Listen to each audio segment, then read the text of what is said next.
There you.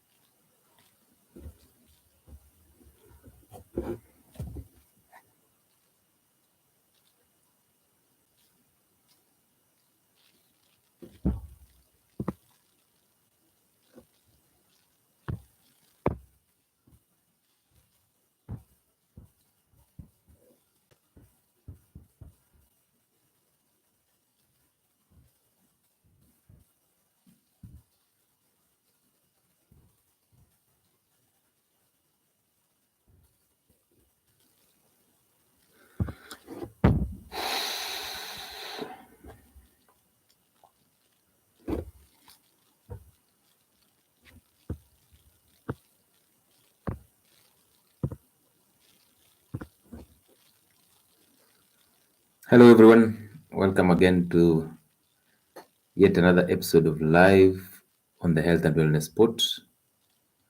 With me, definitely Dr. Lewis.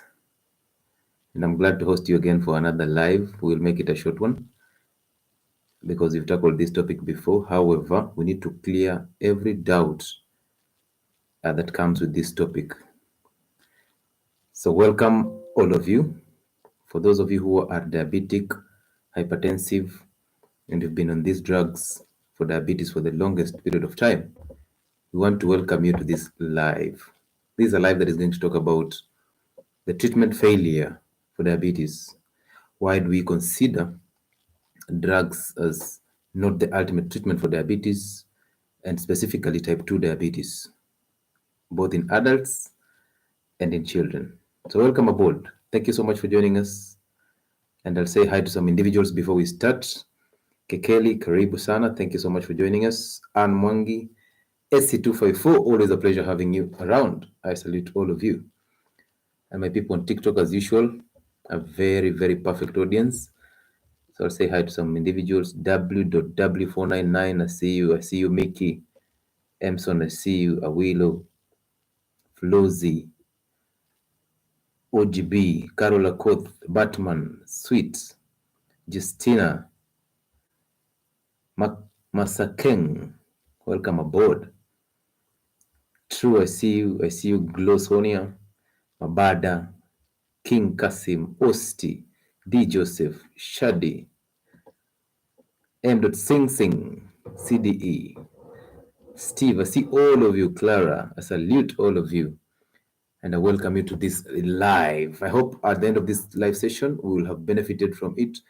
We can easily or confidently advise our relatives and also take this as an advice for ourselves if at all you have diabetes and you've taken drugs for long. I always tell you that if you have diabetes and you've been taking drugs for the longest period of time, more than 6 months or so, then you must be the problem because you're failing to fix what needs to be fixed. So we'll talk about what we need to fix for you to recover from diabetes. We'll also talk about the loopholes that come as a result of drugs that are used for diabetes, and if at all drugs are helpful for you as an individual. Dennis, Karibu Sana. Harrison, also, I see you. So before I even start, before I even go further, I'll start by defining what diabetes is. And from the definition, you'll start to understand where the problem is. Because most times when you go and search for diabetes or the syllabus, even the medics know that diabetes is high blood sugar levels. And if most of you remember, when I put up a video that was talking about insulin therapy and its failure, it brought a lot of bad blood, and at some point on my media platforms it was pulled down. And the reason why that was is you've realized that let me call them the matrix, so the system is basically fighting everybody who is trying to talk things that make sense.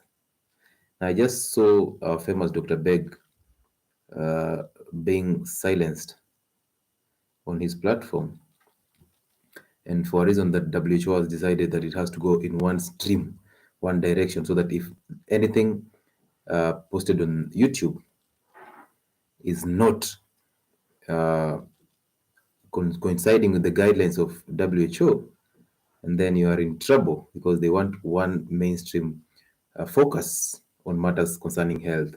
We agree with that decision. However, we want to say it boldly that most of the things that WHO and the guidelines that WHO is recommending are not working. We might go rounds and rounds and want to maybe please those people, but the reality is most of the guidelines that they're using or they're providing for us, they are not working. And if at all they want to block these channels and they want to demonetize it, whatever the case, we will always have an option and we will go for that option as long as what we advise is helping people to recover from their conditions and it's an alternative form of medicine. Then we don't think we can get loose with that, because the reality is we've been advocating for what WHO has been advocating for all our lives, but nothing is changing. So that basically means they want to narrow every individual down to go ahead and support the big pharma agenda and the food industry agenda, which I don't find very interesting. So if at all they don't monetize these videos, they pull them down or they control the algorithms of YouTube. We are working on even getting new channels of just getting this information to where it's supposed to go. So we will not relent. That one we can assure them. We will not relent. We will do everything in our capability to make sure that our African generation is healthy and is drug free. We want a drug free nation. Nobody was born and designed to be on drugs for a lifetime. So we will not allow that type of manipulation as far as we are concerned.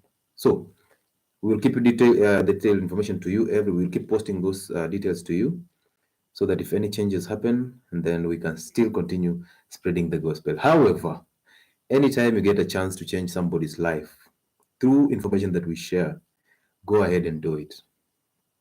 Feel free to do it. Share our videos all over. If they choose to control the algorithms, we don't care. Just share those videos all over. Make sure that you subscribe if you're here, you're new here. We welcome you here. We ask you humbly to subscribe and also to press that notification bell for more details, because we will be here to drop new information to you every other time. So don't miss out on that by running away from that notification bell. Okay, so thank you so much for being here.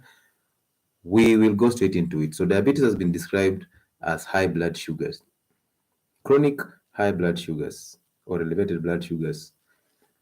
So from that definition, everything went south, because from the definition, now the management goes south, because diabetes is not high blood sugar levels. I will repeat that every day. If you have diabetes, you do not have high blood sugar levels. If you have high blood sugar levels, it is a symptom of diabetes.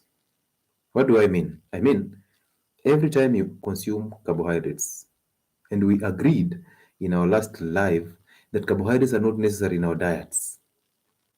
So the reason why they are fighting people who are talking against carbohydrates is because the food industry has flooded the market with carbohydrates. Everything that is coming from the food industry has sugar, has preservatives, has high fructose corn syrup, which is basically sugar again, has MSG, has nitrates, and has preservatives. So all these are chemicals that are designed to keep you hooked on that product by addiction, and also to mess up your system so that you go back and kill them. Remember, these people operate as a unit.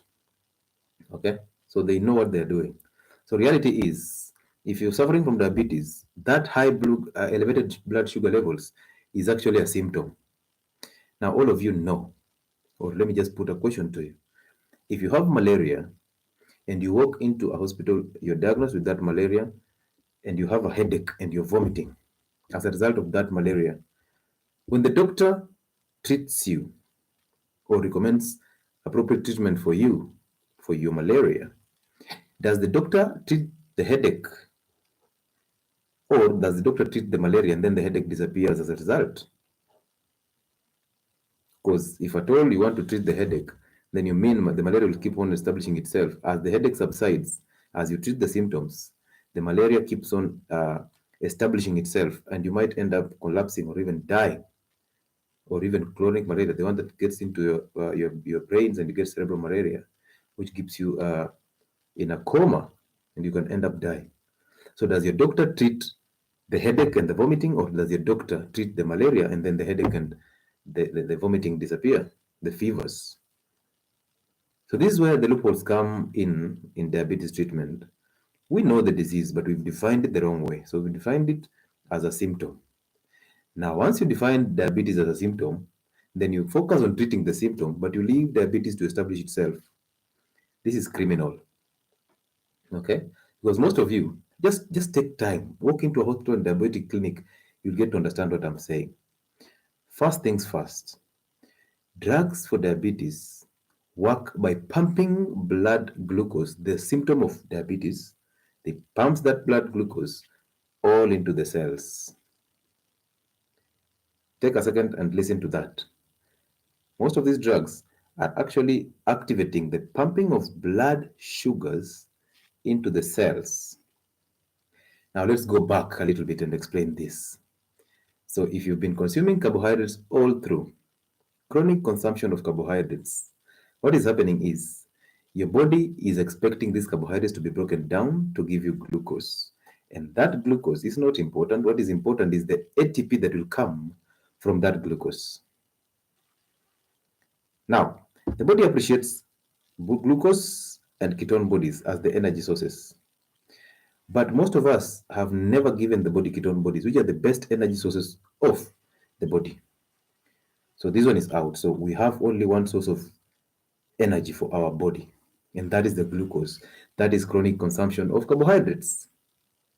So I always say 90% of your plates, whether knowingly or unknowingly, whether through addiction or through misinformation, 90% of your plates are carbohydrates. So you eat carbohydrates every other day, and the food industry has flooded the market with carbohydrates to intentionally get you into addiction because of the dopamine addiction, to intentionally get you sick so that the big pharma makes money and the food industry makes money in return. And this is what WHO is not addressing. So the point is this: you've been consuming chronic carbohydrates. Every day you eat carbohydrates.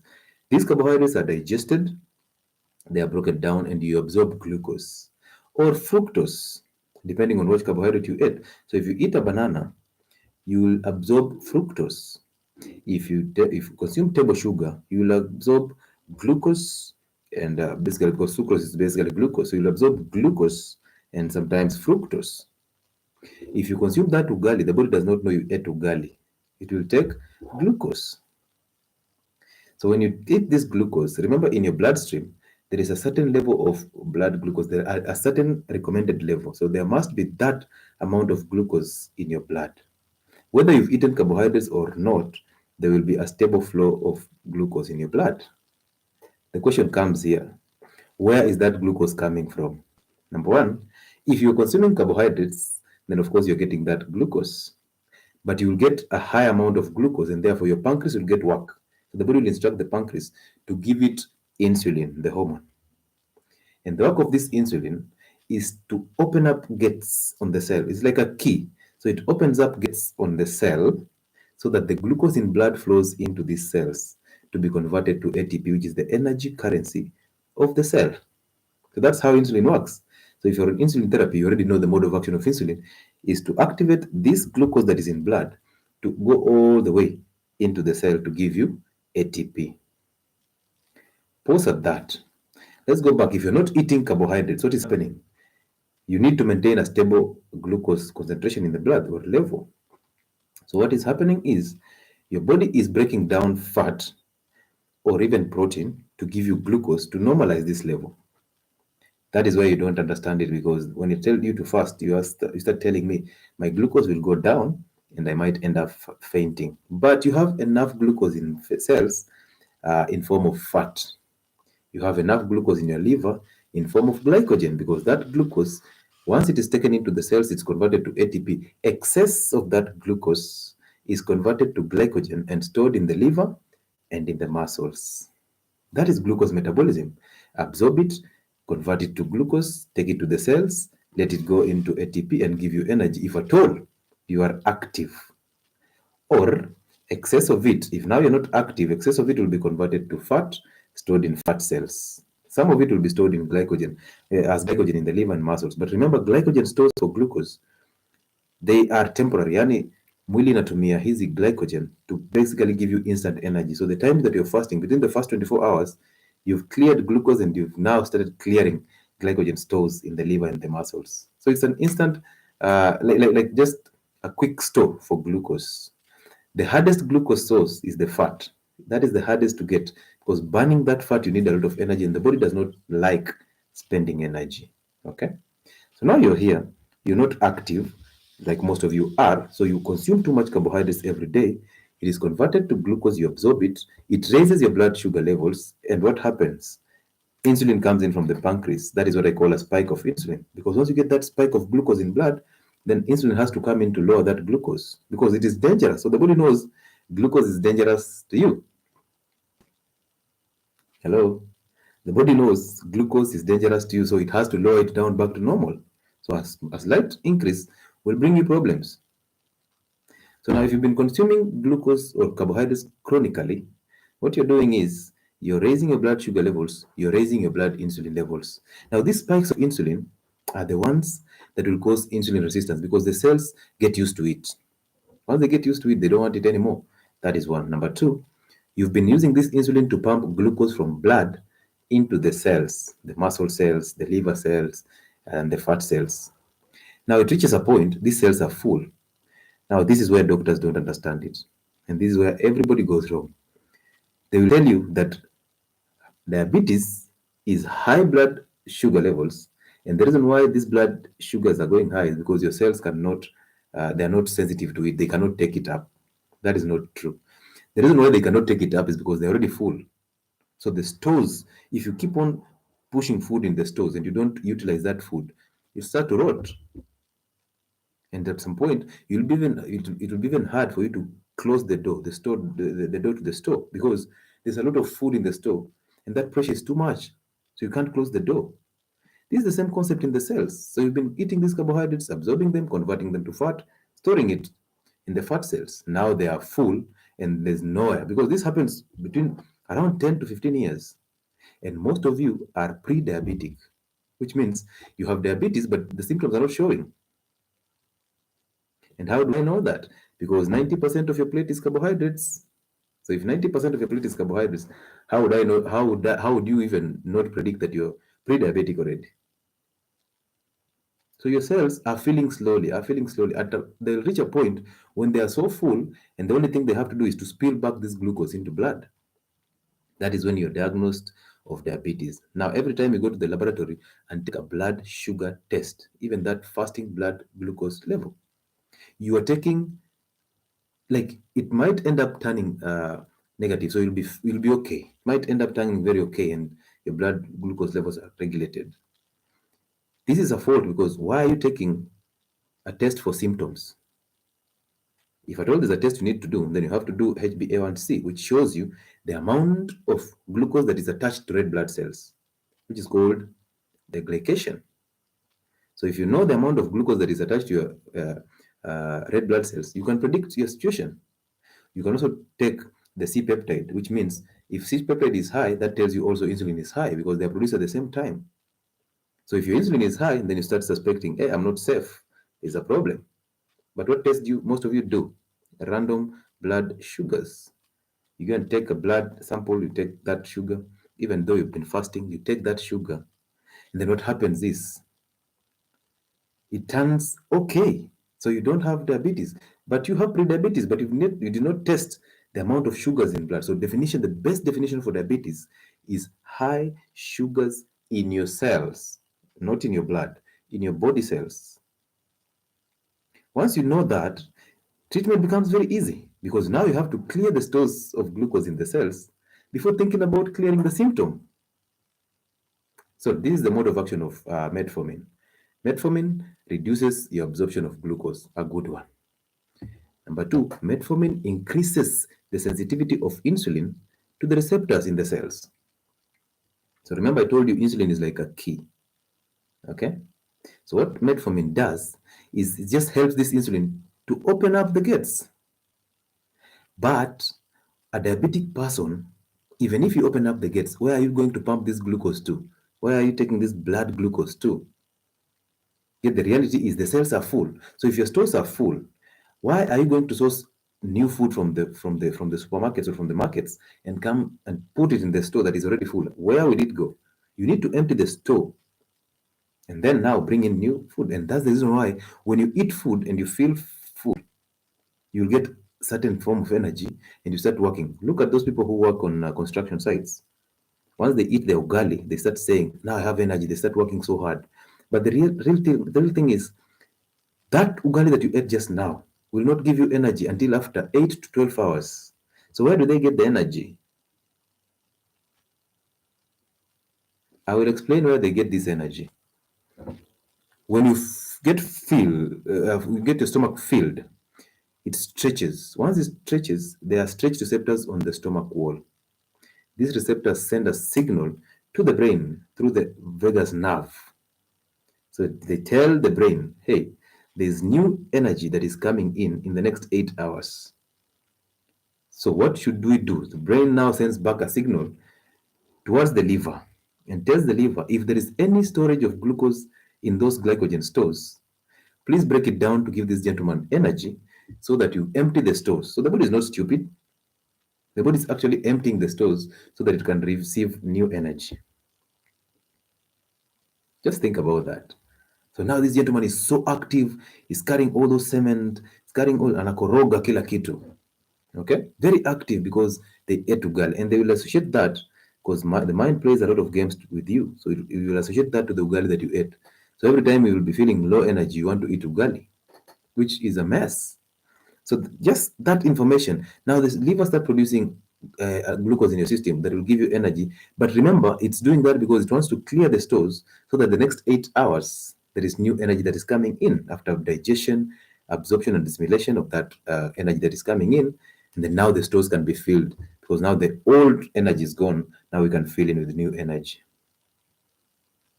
So that is the concept of people from Mujengo. So when I tell you to fast, and you tell me, I'll not have energy, I have high metabolism because I work on a construction site, I always laugh because I know the level of ignorance that comes with that. So I understand you very well. Energy does not come from what you've eaten. Energy comes from glucose stores, the glycogen and the fat. But the body loves fat. So anytime you convert that glucose into fat, the body is actually preparing for an emergency. So in future, there will be fasting. In future, there will be a tragedy. In future, there will be a disaster. There will be starvation. So the body is already preparing for that starvation. Now, what if there is no starvation and the body keeps on storing this fat? Remember, burning that fat to give you energy is very expensive to the body.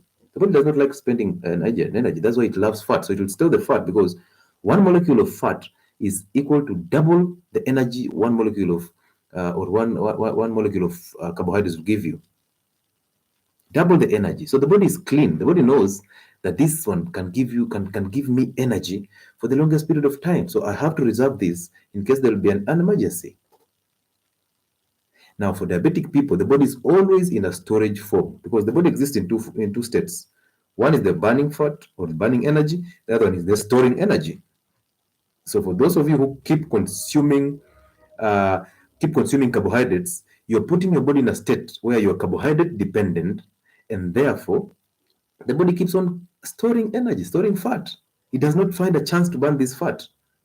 That's why you start adding weight because that fat now accumulates on the central abdomen. That's why you get the pot belly. Some of this fat accumulates in the liver, and the liver doesn't like storing fat. That's why you start getting the fatty liver. I hope everybody is understanding this. So if you're consuming carbohydrates every day, remember this. Just remember this. If you're a carbohydrate addict, the reason why I always tell you to drop wheat, to drop those foods, and you become jittery or you become mad is because you're already an addict, but you are in denial. That's the reality. Because carbohydrates are the only food macronutrients that if you do not eat them, you will never get a deficiency condition. There's no deficiency condition for lack of carbohydrates or for deficiency of carbohydrates. Tell me one. Nothing. How about consumption of carbohydrates chronically? So we know that if you consume carbohydrates chronically, You'll end up getting obesity, the way I've just explained. Now, this obesity will bring you insulin resistance, and also the fatty liver will bring you insulin resistance. Because anytime glucose goes up, insulin comes in. Those spikes, the cells get used to it. Now they don't want it anymore. Now it becomes you have high glucose in your blood and you also have high insulin in your blood. That is what we call insulin resistance. And that is the mother of the metabolic syndrome. What is the metabolic syndrome? High triglycerides. So that means a lot of bad cholesterol in your system. We have low HDL. Okay. Now, we have so much inflammation in the system, so we will end up getting atherosclerosis, that thickening and hardening of blood vessels. That will increase your blood pressure, so hypertension. That will bring you kidney problems, so kidney failure, heart failure, brain failure. So all these are what come as a result of insulin resistance. So if you are wise, you already know that carbohydrates are not necessary. Therefore, you can do away with them. However, I understand how difficult it is to drop simple carbohydrates. They are so addictive because the body loves them as instant energy.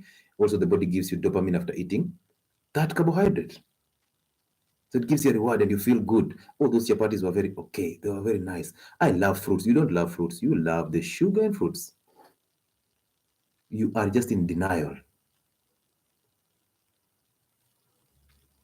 So why don't you change what you've been doing? Why don't you just run from the processed foods all the way to the whole foods? That's why I tell you, since I understand the addiction that comes with these foods, you cannot drop them once. So what you do is you move from simple carbohydrates, the processed foods, the rice, the chapati, the spaghetti, the injera, the mandazi, the bread. You move from that towards the complex carbohydrates, which are broken down slowly, absorbed slowly, and therefore they'll cause a normal curve or a normal flow of energy in the system, a slow one. Therefore, we will not have the spike of insulin. And what are the complex carbohydrates? We mention them here every other time. Sweet potatoes, green bananas, pumpkins, butternuts, arrowroots, and beans. Cassava can be there, but cassava can inhibit your absorption of iodine. And also cassava has cyanide, which is toxic to the body. So you do not need to take cassava. And those people who put cassava in the porridge of their children, be very cautious about it, okay? Because it can bring a problem with the thyroid. And remember, the thyroid plays a lot of roles in literally each and every one of the 8 organ systems in your body has a thyroid function. There must be thyroid function involved in it. So now, a diabetic person has high glucose in the body cells, and then when it spills back into the blood, that is high blood sugar levels. Now, the big pharma is focusing on research in quotes. He's focusing on all these treatments and the new drugs in the market every day to just treat the symptoms of diabetes. And nobody's talking about the cause of diabetes, which is basically a high body sugar levels. So metformin is treating the symptom. Insulin is making it even worse. And that's the reason why people who are on insulin therapy and on metformin and on anti-diabetic drugs, the hypoglycemic agents, are still the same people who are in dialysis, who are on dialysis machines every week. They are still the same people who go for amputation, yet they are on those drugs for diabetes. They are still the same people who lose sight and they go for that surgery. They're still the same people who start losing memory and have brain fogging. They're still the same people who have all these issues with the low immunity, low libido in men. And then you bring in metformin, brings you again vitamin B12 deficiency. So you start having those burning feet, you start having those sensations, and the doctor will think that diabetes is the one that is causing you the peripheral neuropathy. So he'll prescribe another drug to help you recover from this tingling and burning feet. That is neurobiome. Now they give you multivitamin injections or B complex or neurobiome. Now they're giving you that, hoping that it's the diabetes that's bringing you peripheral neuropathy, which yes, it does. However, how about this metformin that is causing you vitamin B12 deficiency and worsening your condition? So now you have two drugs, one causing peripheral neuropathy and the other one trying to fix the symptoms or the problem that this one caused. You have two drugs. Remember, these are different side effects. So you have double side effects. Your liver is struggling to clear this drug from the system. Now you continue taking metformin and your body gets used to it. Now we have to introduce insulin. And also remember, some of these drugs, like sitagliptin, they are known to cause pancreatitis and pancreatic cancer. So they kill the pancreas. Now you've been using diabetes drugs to help you activate insulin. and open up cells that are already full to pump glucose into these cells. Then that drug causes a pancreas failure, so you'll have no insulin. And guess what? Now here is an insulin therapy. This is an insulin shot now, an external one. So you kill the pancreas. Once you kill the pancreas that is supposed to help me recover from this symptom of diabetes, you kill it. Once you kill it, then you give me an external insulin. Are we thinking? Guys, take a second. Please talk to me. Are we thinking? Maybe I'm wrong. But why do we take a drug that will kill the production of insulin and then later on we give you insulin?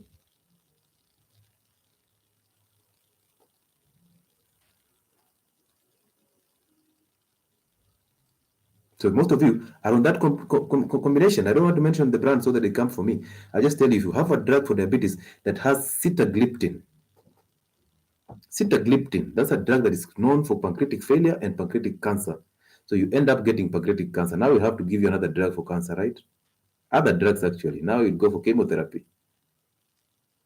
Now we have to remove that pancreas, and yet the pancreas has pancreatic juices that are supposed to help you in digestion. So I always say insulin therapy is for emergency cases like diabetic ketoacidosis, like HHS, hyposmolar hyperglycemic state. If you're in those conditions, if you're type 1 diabetes and you're old, that means your pancreas cannot rejuvenate, and then we can give you insulin. Is it in metformin? That drug is combined with metformin.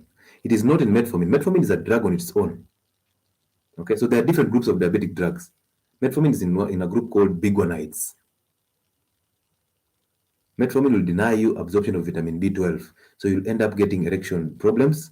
You'll end up getting anemia because vitamin B12 and folates play a role in blood formation. You'll end up getting that problem with nerves and therefore burning feet at night and cold feet at sometimes.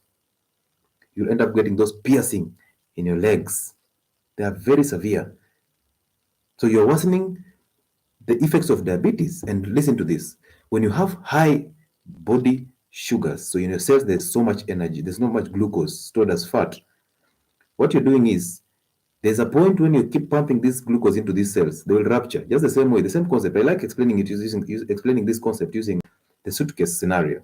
So when you want to travel, and then your suitcase, you're just tucking it with clothes.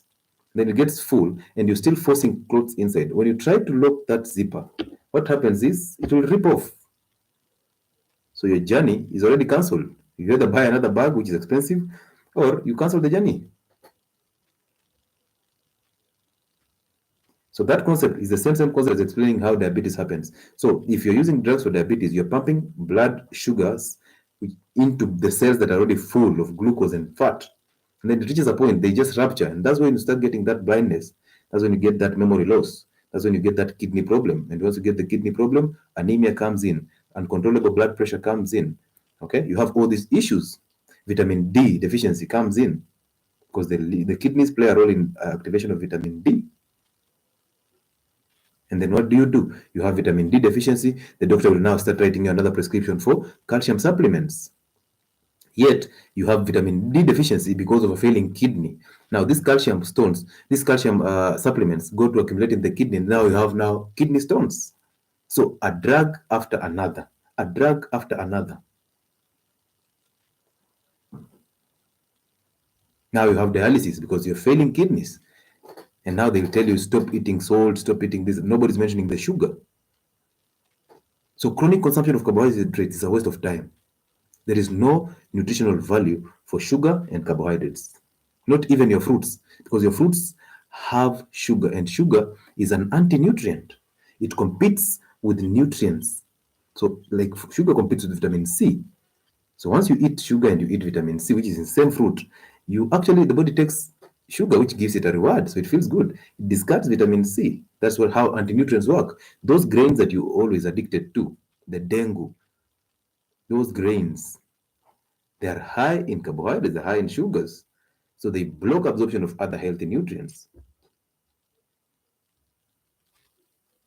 So what are the diets for diabetes? So how if we have high body sugars, how do we clear that? There's only two ways to clear that.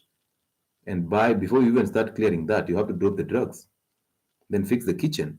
So one, healthy keto diets. Healthy keto, you can do a dirty keto or a clean keto. A dirty keto basically means you will go low on complex carbohydrates. And a clean keto means you will go on a carbohydrate free diet.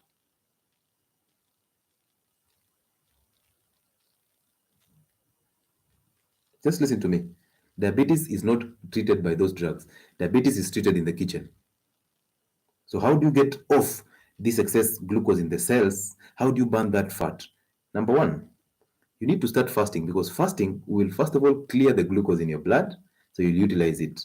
It will now clean the glycogen stores in the liver and the muscles. And then finally, it will turn to the fats, whether saturated fats or the body fats.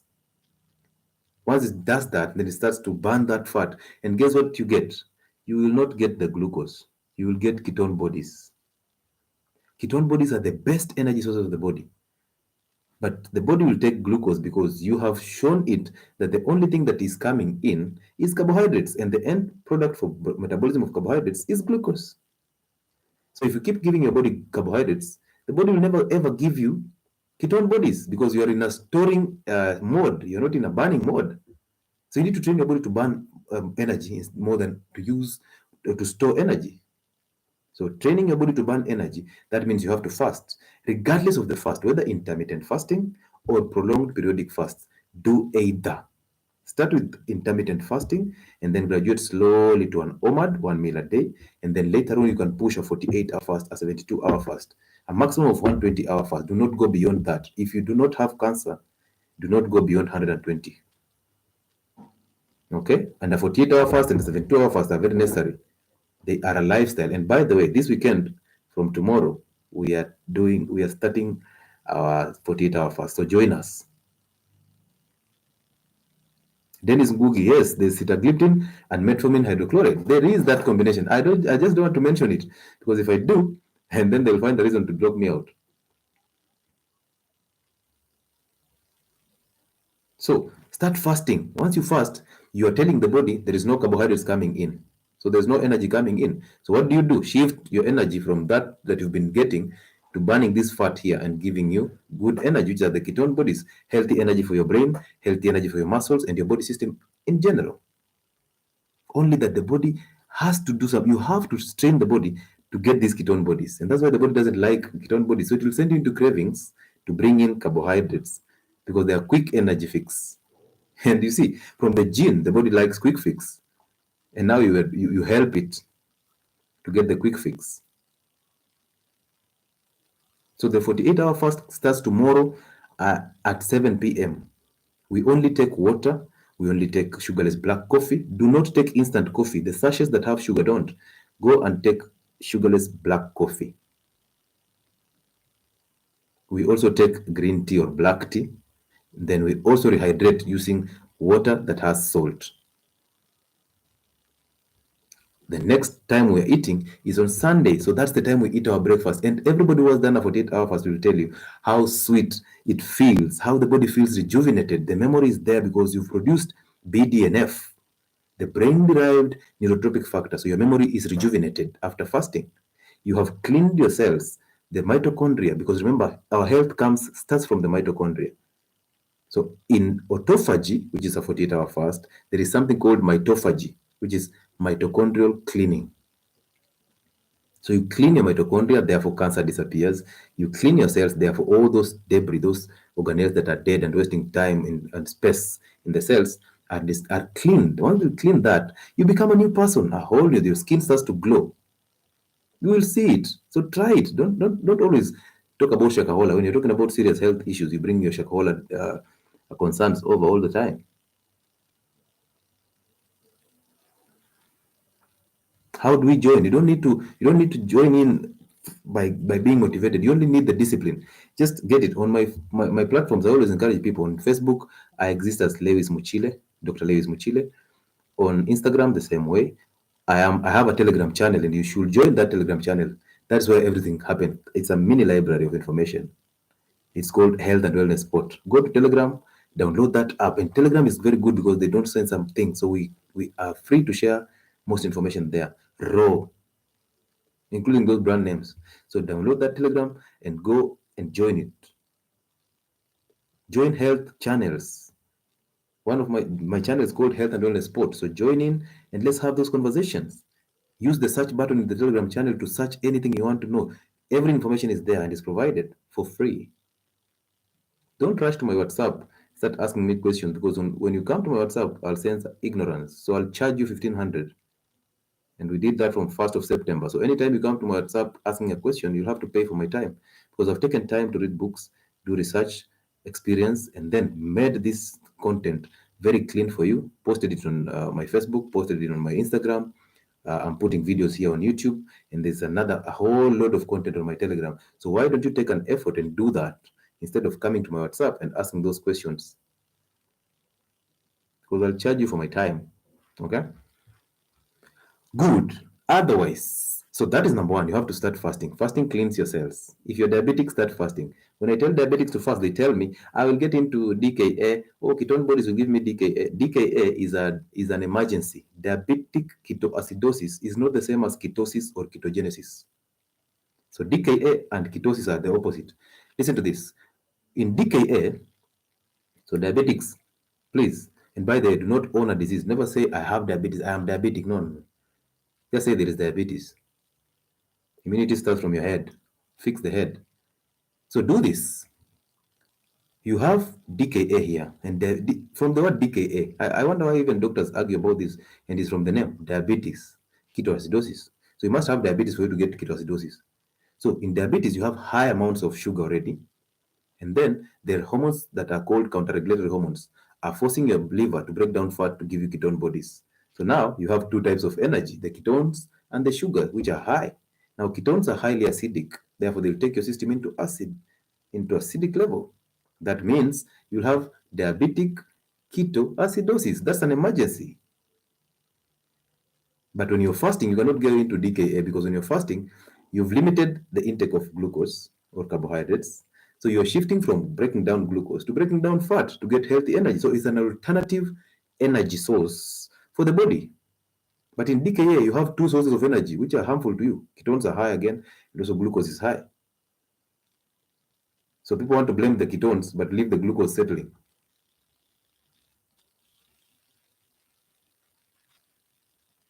So nitupe mixed, you can do that, but you need to fix your kitchen first. You need to drop all the carbohydrates, go on a strict keto diet. Mixed will not help you as much as you think it will. You'll end up getting blindness, you'll end up getting amputation, you'll end up getting dialysis, and you'll still be on the same drug. Most of us here, most of the people here have dropped diabetic drugs, and they'll tell you they are free. You will start losing weight. Once you lose weight, everything goes back to normal. So let's go back, the generations back. We don't need to be slaves to the drug industry and food industries.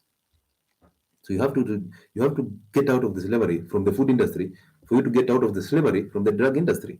You cannot get out of slavery from the drug industry without fixing the kitchen. Okay, so that is one, fasting. After fasting, the second thing is go on a strict keto. You can do a clean or dirty keto. What keto does, from the word keto, it gives you ketone bodies because you're eating protein and fat. So keto diets are basically high in protein, high in fat, and vegetables. So very minimal carbohydrates or no carbohydrates. Once you do that, your body will not have glucose. The body will have ketone bodies. But remember, if you eat lean protein, excess of lean protein, because you can overeat lean protein. The reason why I tell you to eat fatty meats is because eating fatty meats, you cannot overeat them because fat is satiety. It's a satiety food. So you cannot overeat fat and fatty proteins. But if you eat lean protein, you might end up overeating it. Then that protein through gluconeogenesis, glucose new synthesis, so gluconeogenesis. So you're breaking down protein, which are non-carbohydrate sources, to give you glucose. That's what gluconeogenesis means. So you'll start breaking down that protein to give you glucose. That's the crime, because the glucose will start going up and you'll never recover from diabetes. But the system tells you to eat lean protein. A mistake. That's why you're always on drugs. And guess who is benefiting? Hello? Who is benefiting? So you go on a strict keto. Eat those eggs in plenty. If you're a man, 6 to 8 eggs a day, whether boiled, whether fried, as long as you fry them in ghee. Eat those eggs. Make them organic eggs. Eat that meat. Make it fatty meat. The system tells you not to eat fats. Eat fats. Animal fats will never cause you clogging of blood arteries. What causes you clogging of blood arteries is sugar. And I read an article today by a doctor called Dr. Mercy Korir, who is actually marketing a drug or a substance that is called, I think, Cardiofix. And he's telling you that Cardiofix is cleaning your arteries. No drug will clean your arteries. Dropping sugar and fasting will clean your arteries. No drug will clean those vessels for you.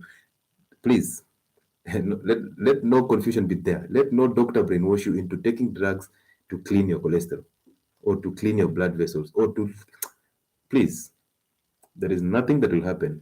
You will take those drugs, you will make them rich, you will still suffer. Fix the kitchen, start fasting. Okay? Good. So once you eat healthy keto and you're fasting, you get ketone bodies. Your body starts to recover. Ketones are very healthy energy sources and also they fix inflammation. And guess where you're getting diabetes from? Inflammation, the inflammatory foods. So let me explain to you this, how you just clear diabetes from your system. Number one, you have to drop inflammatory foods. What are the inflammatory foods? Wheat products, processed foods, energy drinks, soda, sugar in all forms, including fruits and honey, rice, chapati, bread, pasta. Why would you eat processed foods? Anything that is coming from an industry, just let it go. If you walk into a supermarket, you're going to buy ghee or coconut oil, nothing else.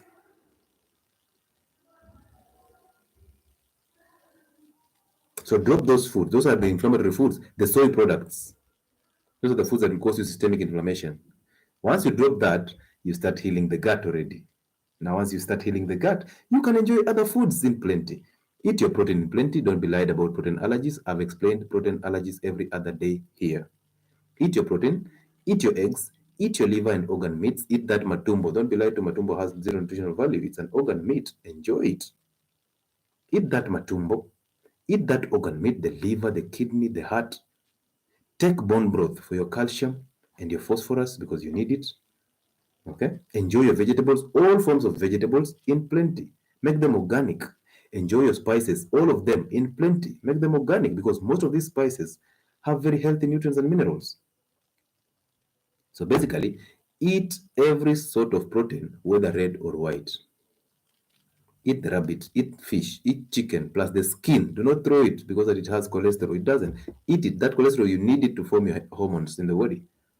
So eat that chicken, eat that fish, eat that seafood, the omena, the lobsters, eat them, eat the organ meats, eat all types of protein, enjoy them as long as they are not processed and they're organic. And then eat all forms of vegetables, eat all forms of spices. The only thing that you're changing in your diet, and it's that simple, drop the simple and processed carbohydrates, drop the sugars, drop the soy products, and then drop the seed oils. So change your cooking oil from that cooking oil that you're using right now. Head straight to using ghee, the saturated animal fats, or the saturated fats in general. Use the ghee, use the tallow, use the lard, use the sweat, any fat from an animal, be it a camel, be it a pig, be it any fat from an animal, use it. Be it chicken fat, use it. Somebody is saying it's expensive. No, your shopping basket is full of crap. That's why you think ghee is expensive. Tallow in the butchery, a kilo goes for 200 shillings. You can go and render that tallow and get cooking fat that you'll use for a month. How is that expensive? People like suffering. You enjoy suffering. You enjoy your misery. That's why you always think that healthy foods are expensive and they belong to the rich. The rich are eating very bad foods. That's why they're always in the gym. And when they go to the gym, they're only praying for one thing: health. How expensive is tallow as compared to your seed oil? Most of you are on the streets lamenting that cooking oil prices are high. But we are here going to the butchery and picking tallow, using it to cook. You're complaining about unga ya ugali. We are not eating ugali. We are in the markets looking for sweet potatoes. and arrowroots and beans as you complain about processed unga, as you complain about fasting, and then later as you complain about us going for shakahola, and later you complain about those joint pains and you're popping those pills for diabetes. We are fasting in one weekend. We are saving money. We are saving our health. We are fixing our liver. As you complain about that fatty liver, people are fasting. And the funny thing is, you're the first person to type on the comment section, shakahola, shakahola, and yet deep within, you know you're suffering. You have that skin allergy, but you're being brainwashed to think it's protein allergy. Yet it's the wheat that is causing you that skin allergy, the seed oils and the sugar. But since you're an addict, you'll keep on complaining, complaining day in, day out. You will never get better.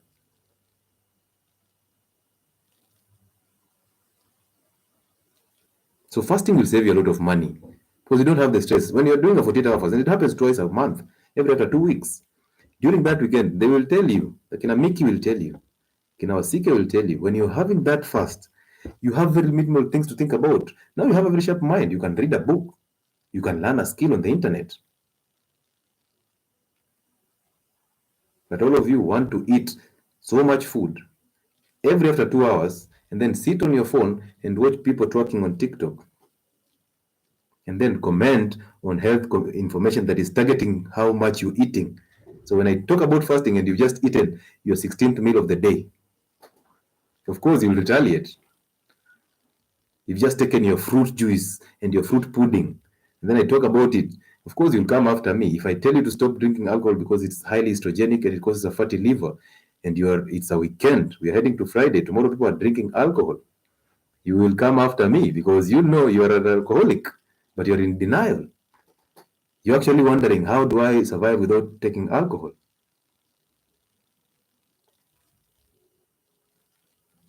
So when will you ever learn? When will you ever drop that attitude? And if these things were being said by a white person, all of you will believe. All of you will believe the same information that is being told. And that's the reason why I've had people tell me, oh, this is the same content that I don't know, Doctor Who posts and stuff. And I tell you, is it not the same body that you have? Is it not the same anatomy? Do you have a different body just because you're talking to a black person or a black doctor? The body changes, your anatomy changes when you listen to information from a white person. The same white people who are locking these channels that are sharing health information to you. Why do you keep on asking all these things? And I like it that we do not have so much negative vibe here. Those people who have negative vibe, we block them. And the reason that is because one day they'll come back and pay. So if you've not joined the 48-hour fast, let's rejuvenate our health this weekend. Drop those friends. They are not your friends. They're actually there because they know you'll buy them alcohol. If you block out that alcohol, nobody will come after you. They will disappear. You'll wonder if these people are my die-hard friends. Adapt friends who are totally going in one direction. Because if you're diabetic, some of you are obese. And the reason why you're obese is not because you want to be obese, because you are in a group of obese people. And misery loves company. So anytime you try to lose weight, they will tell you all the bad things.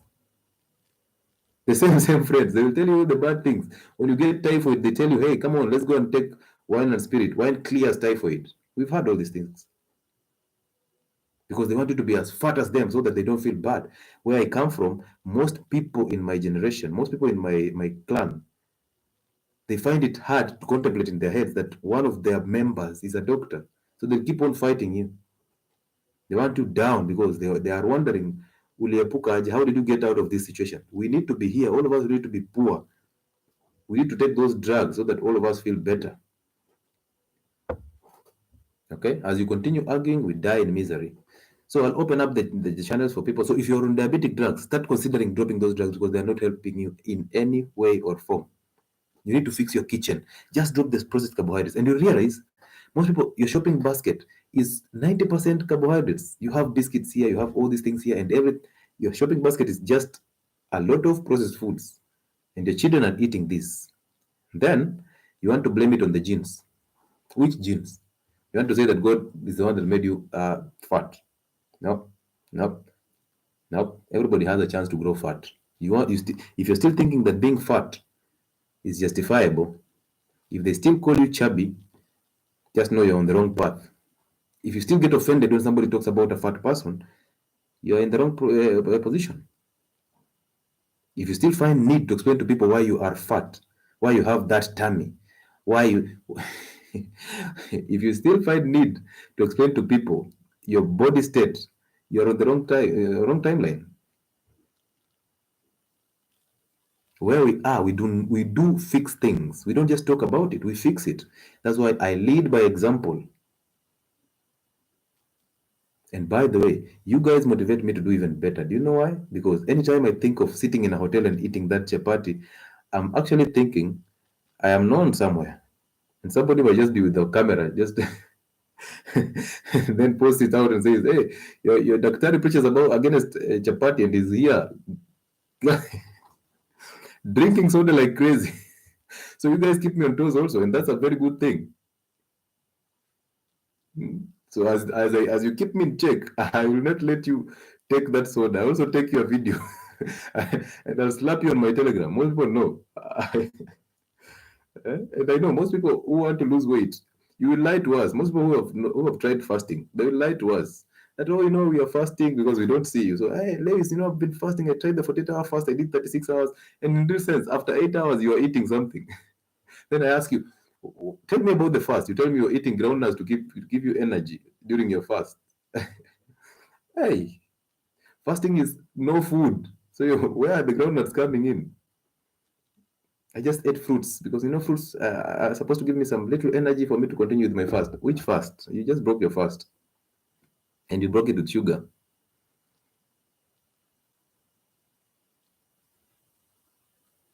So the reality is, most most of you, the 48-hour fast is not for the weak-hearted, but trying it once you beat that mark, once you just beat the 36th hour, energy comes from nowhere. You will even feel zero appetite, no cravings at all, and at that moment in time, you can even push to 72. It becomes easier with time. Okay, so do it, try it, just try it. So let me bring in some people so that we can have a conversation and see where this heads us to. So when I started fasting, let me just tell you a story before I bring in some people. When I started fasting, the first time I did a 48-hour fast, I broke it at 13 hours. I was so hungry. I had all the headaches and actually thought, this is not working. No, this is not working. At that moment in time, I was 102 kgs. I'm wondering, this is not working. No, I mean, my people are calling me Mheshimiwa. My people are calling me Kyongozi. Why would I fast? I mean, you explain to me. And nobody was explaining these things to me, so I had to do it on my own. I was asking myself, why am I even fasting and nobody's seeing me? And then I got a friend who was deep into fasting. So the first time we tried to push the fast again with him, I broke it and nikakula chini ya maji. And then, tomorrow I'm there. Deep within, I'm feeling the guilt. Why did I even break the fast? Because I thought when I break the fast, I'll eat so much food. But when I broke the fast, I ate very little food and I was full. And I was like, so should I just think the fast is continuing or something? So I said, okay, let me just meet this guy tomorrow and we continue with the fast. So the guy is telling me, I have a headache. I'm also saying the same thing. Oh, actually, generally, when a headache bus, and I took the water plus salt. So that's the exact thing that is happening to you people. When you start fasting, you break the fast, and then you lie to us. Oh, now when people are breaking the fast after 48 hours, they are feeling rejuvenated. They love the breakfast. And you're there also, you want to do the same thing, and you're saying, hey, guys, it was successful. But deep within, that way. So we know that guys on TikTok do not be mean with those likes and those gifts. We need them. They actually push us to survive. So do not be mean with that. And also on my YouTube, do not be mean with those super chats. Good. So yeah, I know I've exposed most of you because I've been there. I know the how hard it is to do these things. So again, let me just pin something here.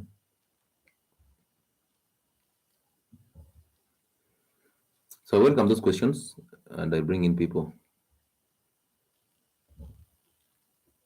So let me bring in some people from my TikToks. TikTok. Let's talk to Jackson Mwangi. No food, no water. Yes, Ricky Boss. No food, no water. No, you take water. 48-hour fast. We don't want you to kill your kidneys. We want you to enjoy the fast. So take water, add salt, take sugarless green tea, sugarless black coffee, sugarless black tea, and water that has salt. Jackson Mwangi. Daktari, you've added me when I was buying a gift to send it to you. Wacha nitume money gun kwanza. Allah. Okay then. And, Awesome. Thank you so much, sasa, bro. Thank you so much. Yeah. no, mine is not much. Okay. Number one, just to say thank you. You're welcome. 3 months ago, I came to your live. Mm-hmm. It was the first time when I saw you and I asked you in regards to matters of, especially your physique. You know, you're quite built up, yeah? Okay. And you gave me a proper advice in terms of losing weight, going to the gym. Okay. Especially doing leg workout, which I think before I used to think that I'll focus on upper body, but you really pushed me to do more of leg workout. Yeah. Which ended up translating to me losing body weight everywhere. Yes, sir. Very correct. 3 months ago, I came to your live. Yeah. 3 months ago, I came to your live when I was 115. Wow. I know I'm not the best, but because sometimes the devil just the devil enjoys tricking me with a bit of chapati. But currently, I'm at 97. Wow, bro. Let me tell you this, bro, for free. Losing 1 kg is not a joke. We celebrate you. It is not easy to quit chapati because of the addiction that comes with chapati. It's not easy. But guess what?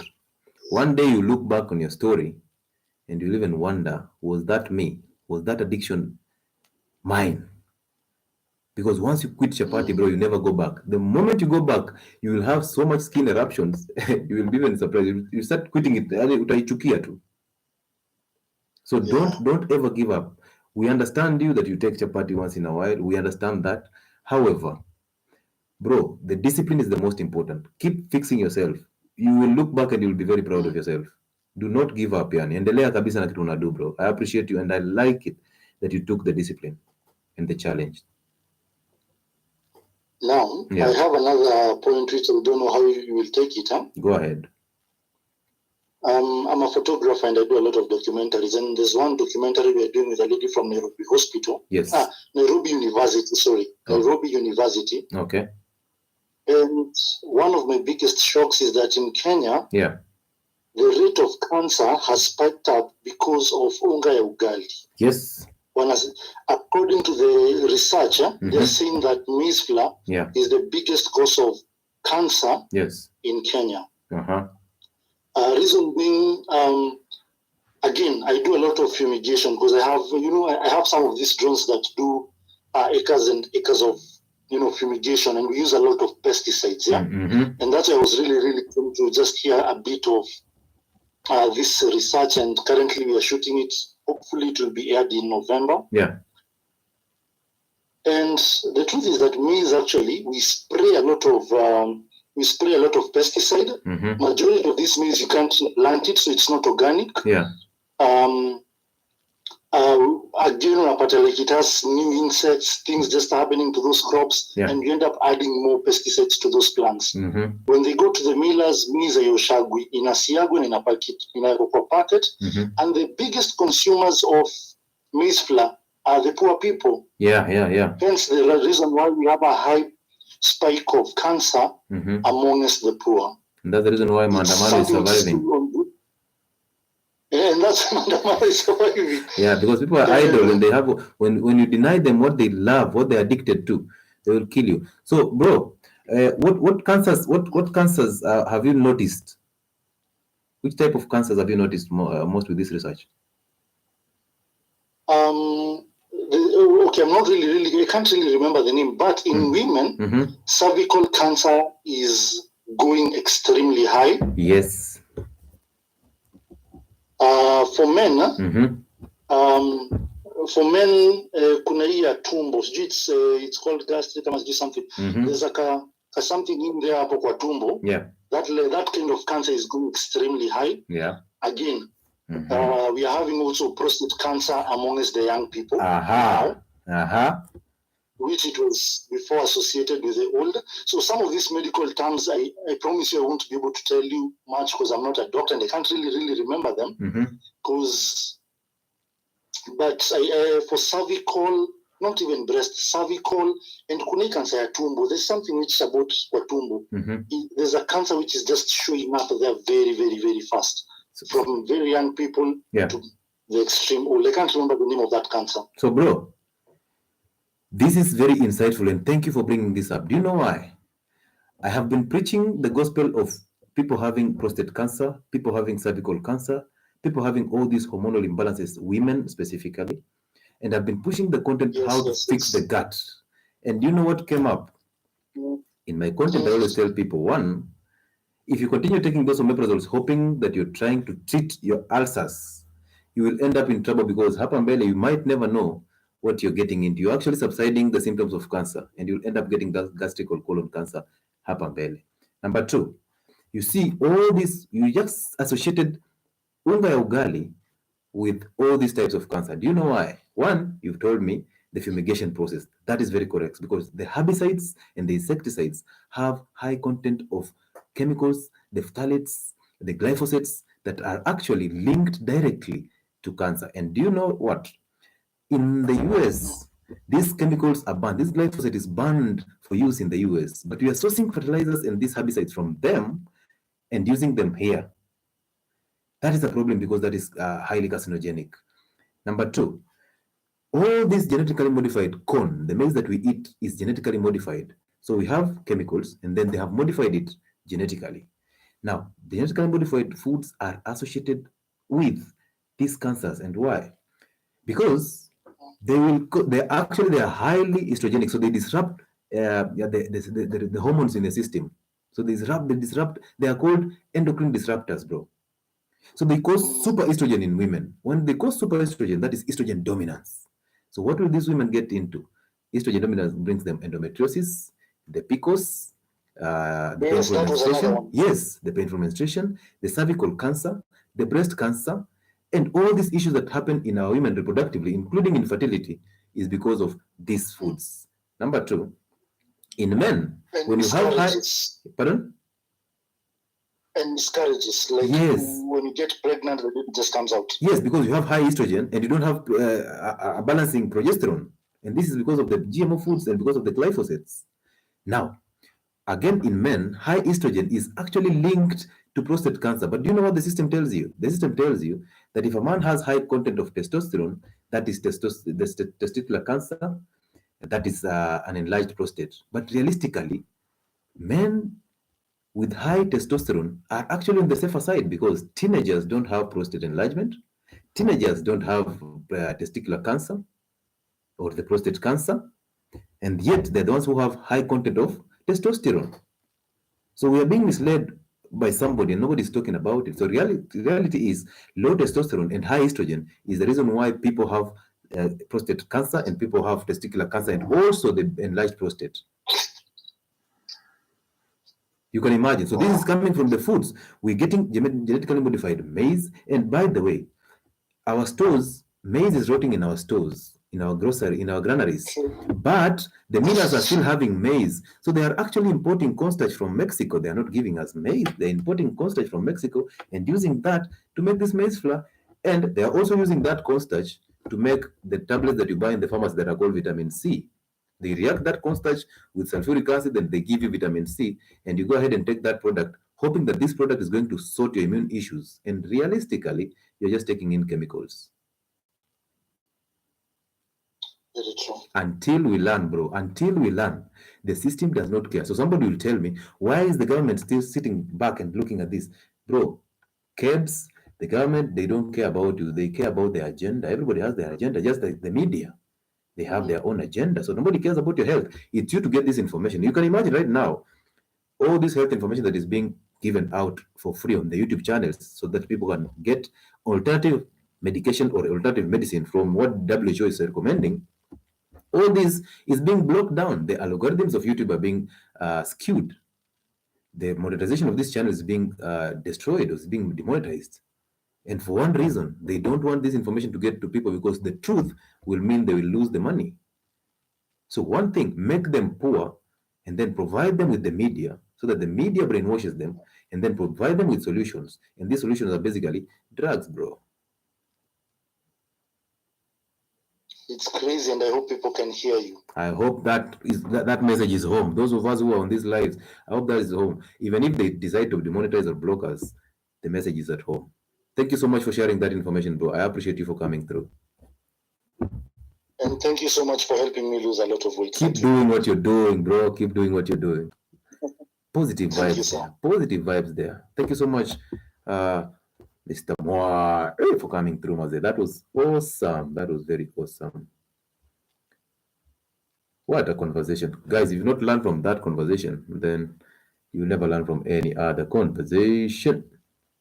Now, I always wish that most of those doctors who are on TikTok, who are preaching the gospel of sugar and drugs, why don't we just have one of them? Yes, hello, Dr. Hello, Gela. Nice to meet you. How are you? I'm good. How are you?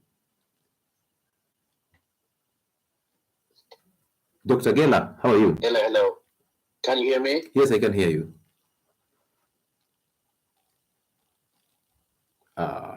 Dr. Gela's internet is becoming problematic. Come on. Dr. Gela, kindly fix the internet and come back, please. I'll take you in. I always want to have a conversation with a doctor about this diabetes so that we can just get to understand what is going on, because we are confusing so many people out here, and people are thinking that the online doctors are making a serious problem. So the reality is we need the doctor's perspective here. So if you have a doctor and you can tag them in so that we can just have that conversation with them.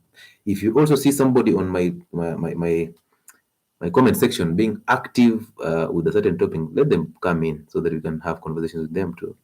It will be interesting to learn from them. Hello, Flavian. Hi, Doc. Hello, how are you? I'm good, and you? I'm very fine. Talk to me. Hello, can you hear me? I also joined your live, I think 3 months ago. Okay.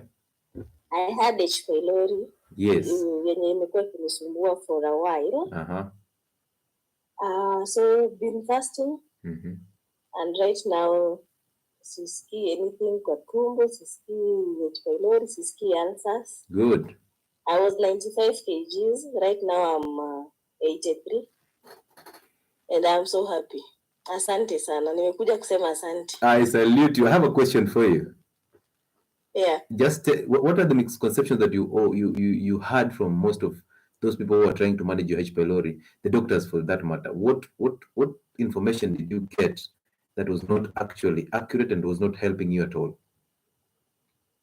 For the H. pylori, the kit, that kit, dawa mingi yenye unapatiwa. Yeah.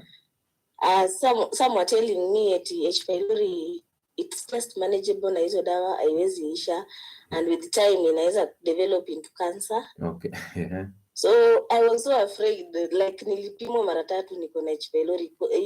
Napewa kiti naisha, narudi tena bado nikirudi naambiwa H. pylori tena, napewa same kit. Tena hivyo. And those kits are very expensive, right? Yeah, they're very expensive. Did they tell you about fasting, that fasting will worsen your ulcers? No. Good. So what foods did they tell you to drop? They just told me to drop acidic foods. Like which ones? Like I leave greens. Yeah. Okay. They told me to leave greens like sukuma wiki. Wow. Those can worsen my H. pylori. Because I always hear the information that is coming out, like people should drop acidic foods, people should not fast because it will worsen their ulcers. People who have ulcers should take milk. Yeah. They told me I should take milk. And all these misconceptions about it. I am so glad that once you just took the challenge and tried these things, they are working for you. So do not stop, keep going. That weight will keep coming down until a point when the body tells you that this is the right way to do. Okay, this is the right thing to do. The body will talk to you. Yeah. So you just took a H. pylori and ulcer-free journey. Continue with that. Yeah, I'm ulcer free, I'm H. pylori free. I'm very happy and I've lost a lot of kgs. Apo sawa, I appreciate you and I celebrate you. Asante sana. Karibu sana. Positive vibes here. Come on, guys. Come on.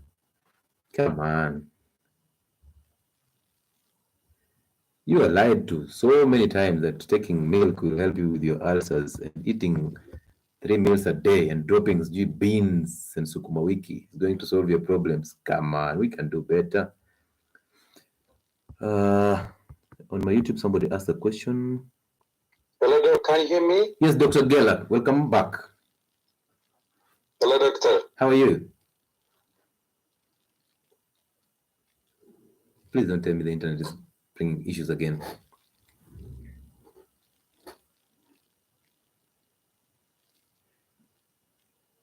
Come on.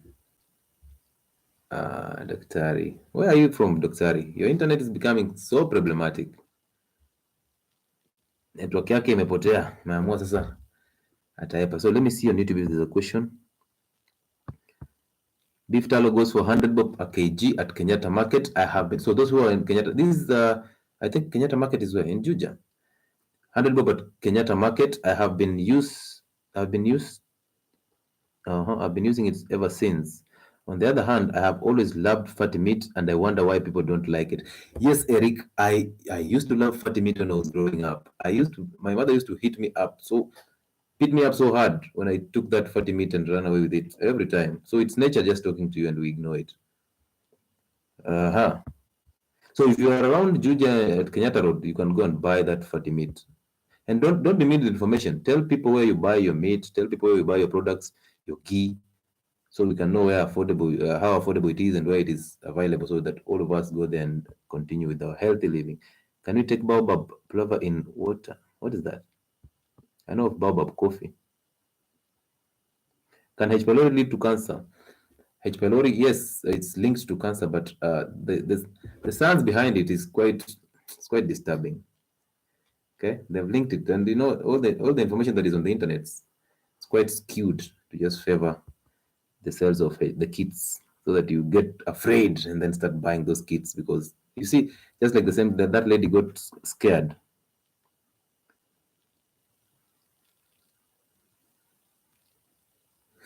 Good.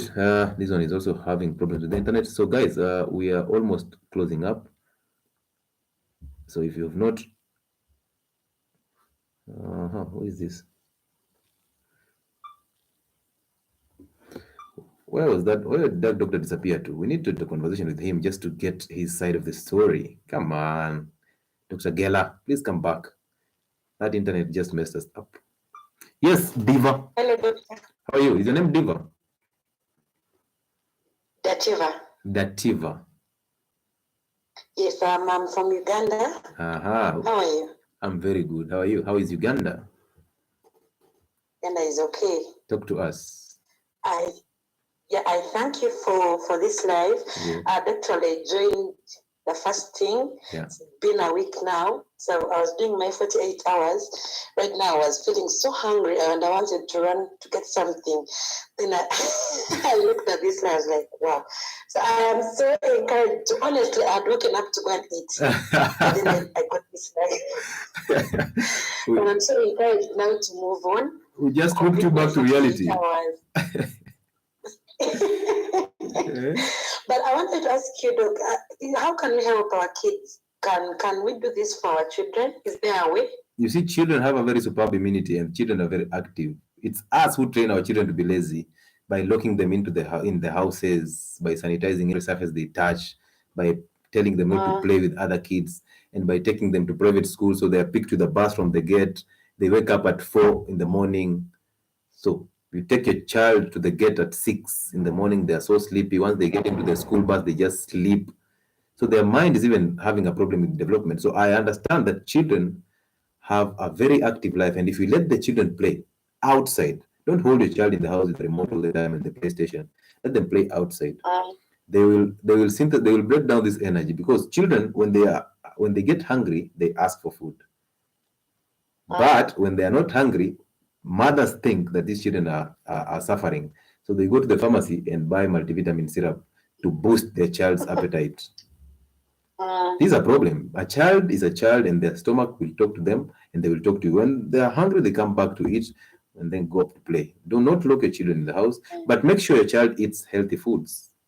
Like, don't give your children ice cream and foods from restaurants. Encourage your children to know healthy food, the sweet potatoes, the green bananas, the arrowroots, the pumpkins, the butternuts, and the beans. Then feed your children with eggs. Give them meats, the organ meats, the fatty meats. They love fat. They will eat it. Give it to them and train them, because children are loyal followers to a mother. So they will adapt what you eat. If you eat crap, they will start eating crap. Okay? Okay. Yeah, and then if you have a son, drop soy products from their diets, because soy will mess their system. Even daughters, because soy is highly estrogenic and it raises their estrogen level. So they'll have all these reproductive health issues. And we don't want that in our children. So let your children eat on avocados. Drop those fruits, apart from avocado. And then drop the sugars. Train your children to eat healthy foods, those complex carbohydrates, and the super proteins and the vegetables. They will have the superb immunity. And do not force them to eat. Let them eat when they need to eat. Okay? Not when you want to eat. Because remember, children are not small adults. Yeah, so that's what you're supposed to do. Okay, thank you, Doc. Jack, thank you so much for this motivation, because I was just going to break my fast and lose on to the benefits. So I was just here to thank you for the motivation. And I'm hoping I'll be back here maybe after 1 month to tell you that I've lost kgs. Always welcome. Do not give up on fasting. Continue fasting. Make sure you attain your goal of autophagy.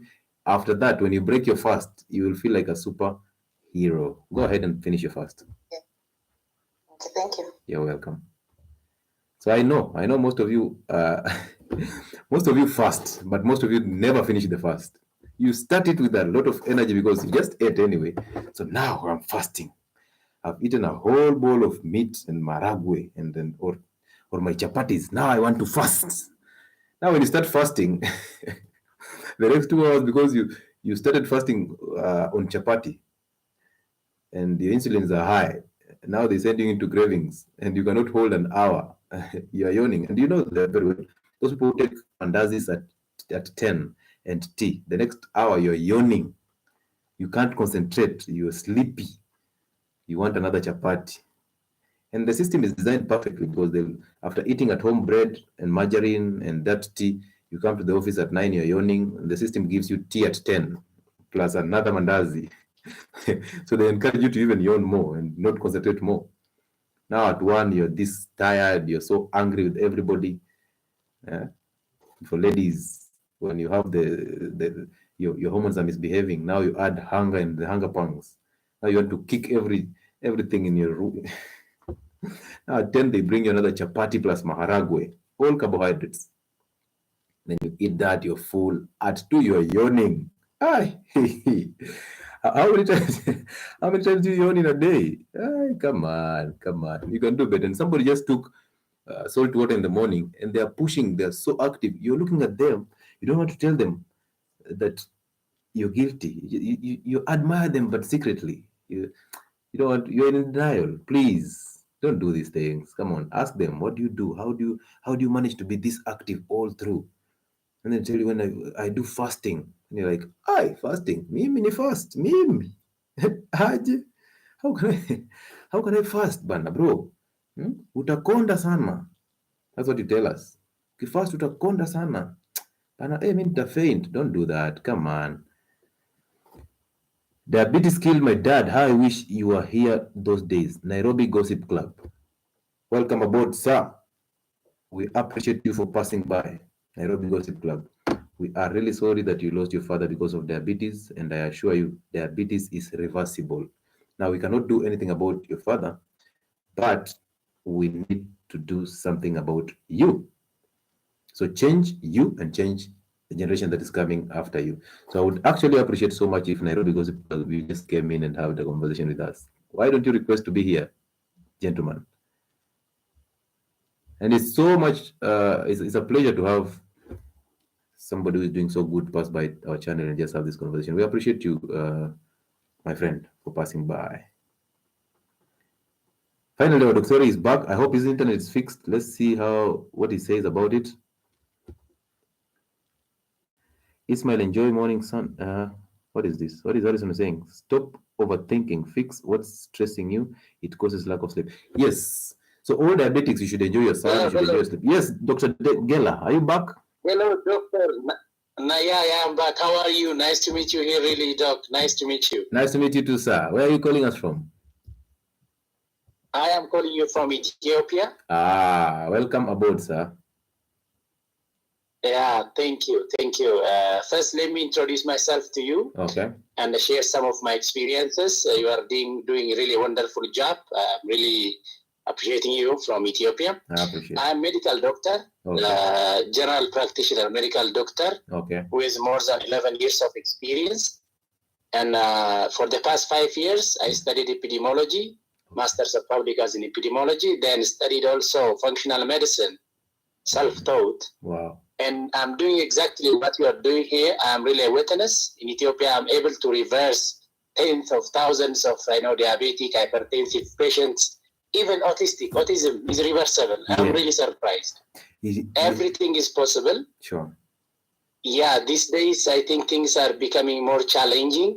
We need to really unite as a free African brothers. Yeah. We need to awaken more doctors. More doctors should come to this thought. Everything is reversible in natural ways, that the fasting and the natural way of eating. Yeah.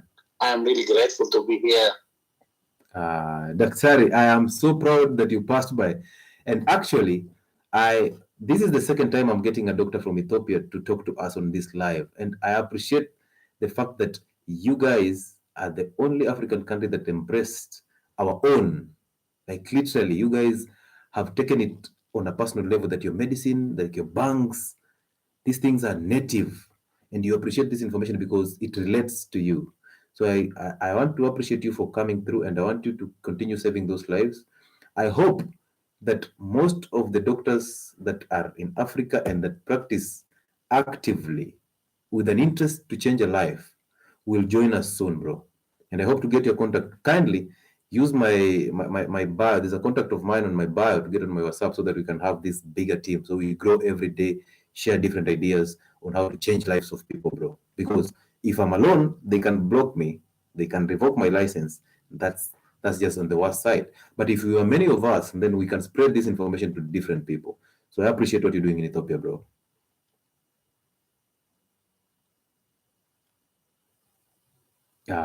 Where is the internet in Ethiopia? Come on. Where is the internet in Ethiopia? That is one of the guys who is doing these jobs. We are so proud to be part of this nation. Come on. That deserves 100,000 likes on TikTok, right? Just say tap. Wow. What type of... Today is full of just good vibes. I mean, come on. Don't we like that? As they argue about health, we are saving lives. As they argue about the price of unga, we are changing lives. Kevin. Yes, sir. How are you? Yeah, man. This is my backup account. Jamaican in the building. Yeah. Do we say awo? So everything good. Should we say awo? Awo. Hapo sawa. Awo. Karibu sana Kenya. Talk to us, bro. Yeah, man. First, I just want to say, big up yourself, bless up yourself. Thank you. Doing a good job and everything. I appreciate it. Yeah, man. So, me, I followed the journey 3 months now. Okay. So, I'm actually almost reached my 160. Just need like 4 more pounds to drop, coming from 215. Wow. So, say. Wow. Yeah, man. Congratulations, bro. The fasting definitely work. And I must say, for the 3 months is one of my best feelings I've been having. Yeah. I stopped sleep late in the bed because before me normally sleep used to wake like 11 o'clock. And when I wake up, I still feel tired. Now, as daylight out, I'm up. Yeah. 7 o'clock, I'm out of bed. Just feel more energized and everything. Mm-hmm. So definitely, me can testify and say, boy, change a diet is something good. Yeah. So I also take out the sugar. Yeah. I stop dealing with sugar. I stay away from the supermarket products. So I only eating food. And I change the oil. I start to use coconut oil and everything. So it worked out. Good. Right? Yeah, very well. That's a clean student. Yeah. Bro. So I take the advice. Yeah. I take the advice. But the reason why I did start it because I have anxiety and I have acid reflux. Yeah, okay. So you did instruct me and tell me to change the diet and everything. So from then until now, I didn't feel the acid reflux until last week. I started to feel it come back and I start to get anxious. Sometimes get like heart palpitation. Okay. So I don't know if lack of sleep because I fall short on some sleep couple weeks ago. Do you work overtime? My brain always overtime. What's the nature of your job? I do music. So I'm always up thinking, writing. Okay. Musician. So I sleep. I go to bed late, like most time is 2 o'clock I go to bed. Okay. That's a problem. In the morning. That's a problem, sir.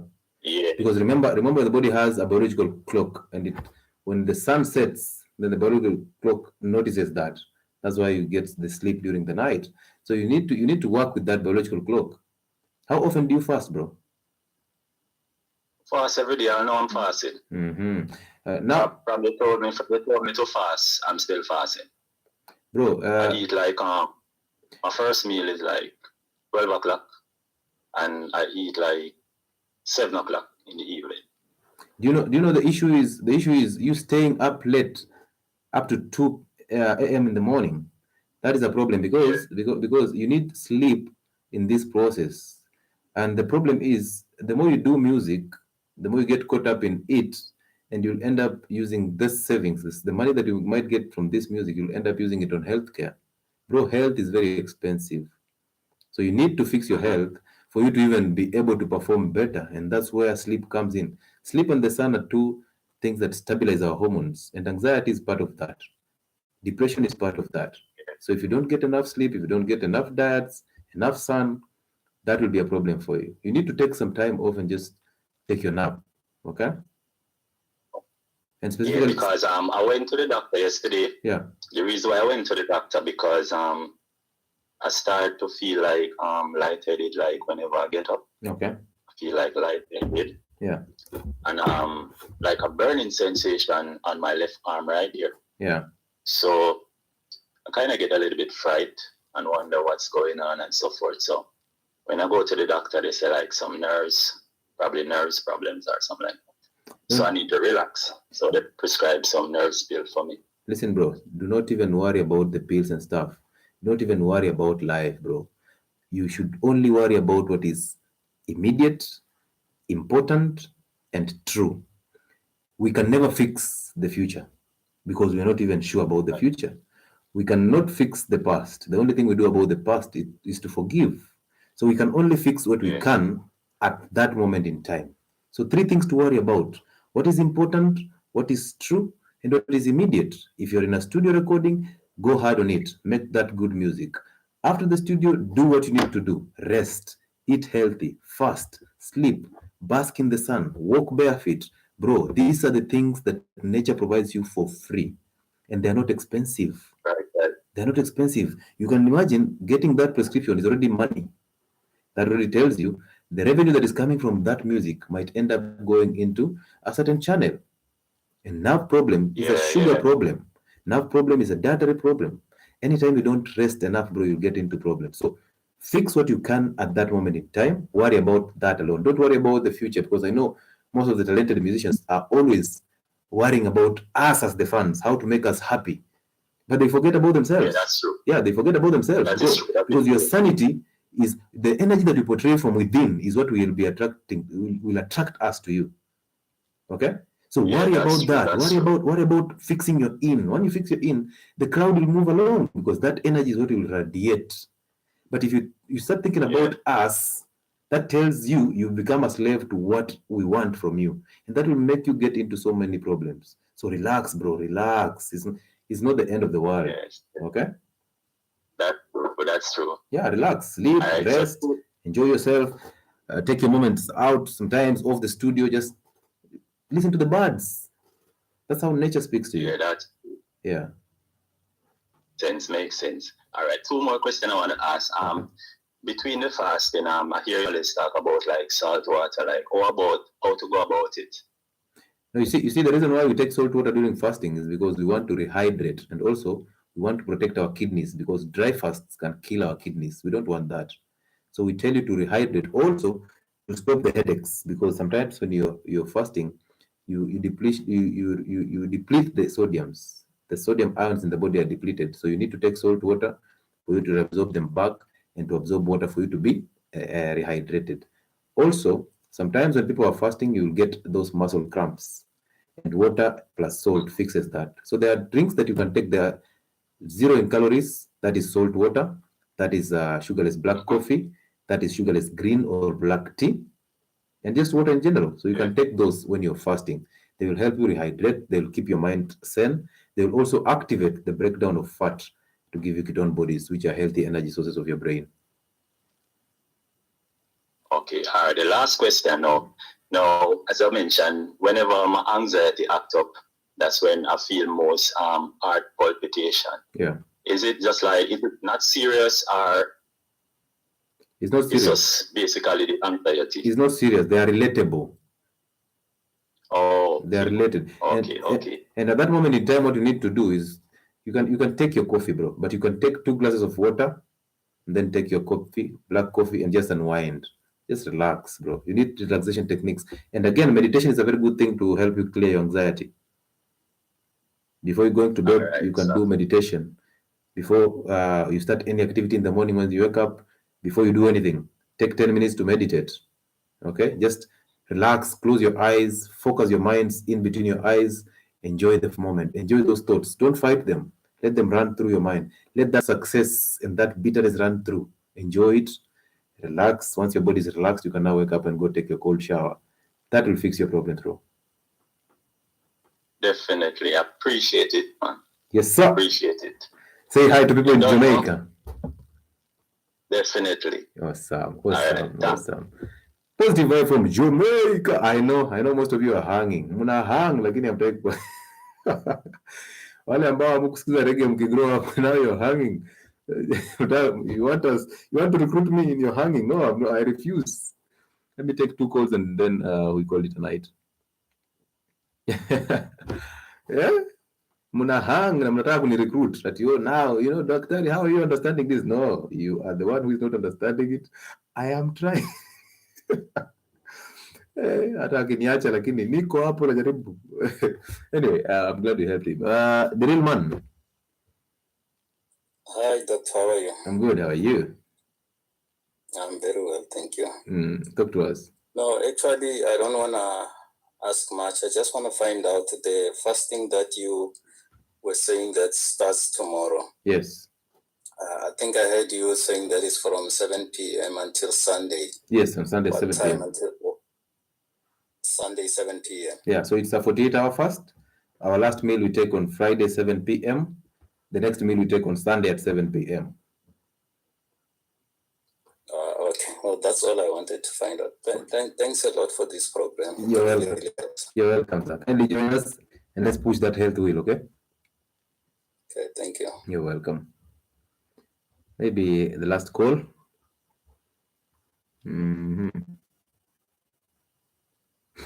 So, gentlemen and ladies, thank you so much for being here. As usual, you've always been an amazing audience. Why are we not on 100,000 on TikTok? But I appreciate those gifts that you're sending us. Yes, Pish. Yeah, talk me Tanirusu Nongea Kiswahili. Okay. Currently say niko Gulf, Qatar. Na nimekuwa nikifollow your channel for long, like 6 months nikidhani. And I've been following what you've been saying. Nilikuwa na 89 kgs, now I'm sitting at 77. Woo! Na watu wa Gulf wananiambia ati hakuna healthy foods in the Gulf. Ziko lakini tunachanganya tu vile zinakaa. Ndio. So shida yangu ni moja. Kuna hii medical fanya ya kampuni yearly. Yeah. And the doctor told me I'm getting hypertensive. So wakanipatia 2 weeks, I do exercises, nikareduce, kakuja tena 120. Yeah. So my problem ni mostly at night napata hizi heartbeat inakuwa hard sana, inapiga yani hard. Yeah, so nilikuwa nataka kuuliza what the problem might be. Ona bro, usiwache healthcare. Mbona kuna noise sana kwa background yako? Anyway, usiwache kuna noise. Usiwache hii health notion ikuingie kwa kichwa ati there's so much worry. So these people are just telling you fear. Listen, if somebody tells you you are hypertensive, the next statement that comes from their mouth is it is irreversible. So you'll have to take drugs for a lifetime. Do not buy that noise. It is noise. All these conditions are reversible. Now, when you get those palpitations, some of the times is because we just worry about what is not necessary, bro. You are out in Qatar, you're working, you want to earn a living and make a difference in people's lives. Then you start worrying about being rich. Yet the real sense is you can only do what is important at that moment in time. Why do people worry so much about, you see now, you're worried about the future and then the doctor comes in and tells you your future is hypertensive. Just listen to those two statements. You're worried about doing the right thing in Qatar and then the doctor comes in and tells you you are hypertensive, and yet you are trying so hard to make sure that you're eating healthy. You've lost weight, bro. Why don't you focus on that? What is important? That I've lost weight and this is the best thing I've done in so much in a long time. So now somebody's loading you the information that you're hypertensive, and now you're scared of the future, and now even your heart rate goes up. And the real sense is nothing. The next thing that they'll do, they will write you a prescription. So, bro, avoid that healthcare system. It is crude. Do this. Keep doing what you're doing. If you're eating unhealthy foods once in a while, we all do, fast. Make sure you punish yourself by fasting. Make sure you eat 2 meals a day only. You don't need 4 meals a day. Eat 2 meals a day at 11 and at 8:30 in the evening, if you can. And then enjoy your sleep, enjoy your meditation sessions, bro.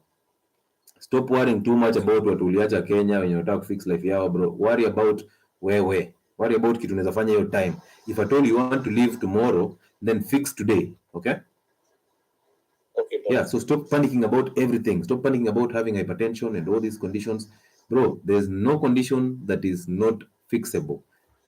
Your condition is coming from the diets. You're already fixing the diets. You've lost weight. You're already fixing your life. So focus on that. Focus on what is important and very healthy for you. That's how you survive, okay? Okay, Doc. Yeah, good. This is how I like it. Karibu sana, bro. This is how I like it. Because therapy is not always in the drugs. Therapy is always, sometimes, is in your minds. You're overthinking things. Okay? Some of us had the fear of just making it in life. Up to now, we've never made it in life anyway. And then we started realizing that future that everybody promises you is just now. The only future that you have is now. So you can fix now. But if you start worrying about tomorrow, yet you're obese now, why don't you worry about the obesity that you have now? Why would you worry about tomorrow? If you have diabetes, it's now. It's not diabetes tomorrow. It's diabetes now. You can die now. So why don't you do something that will prevent you from dying so that you can see tomorrow? An enlarged heart is because of high blood pressure and the narrowing of blood vessels. So the heart is finding it hard to pump blood through these blood vessels. That's why it starts to enlarge, because the muscles are straining and they have to grow to accommodate that pressure. So you need to drop that blood pressure. You need to drop that atherosclerosis. That is inflammation, which basically tells you your diet is a mess. Okay?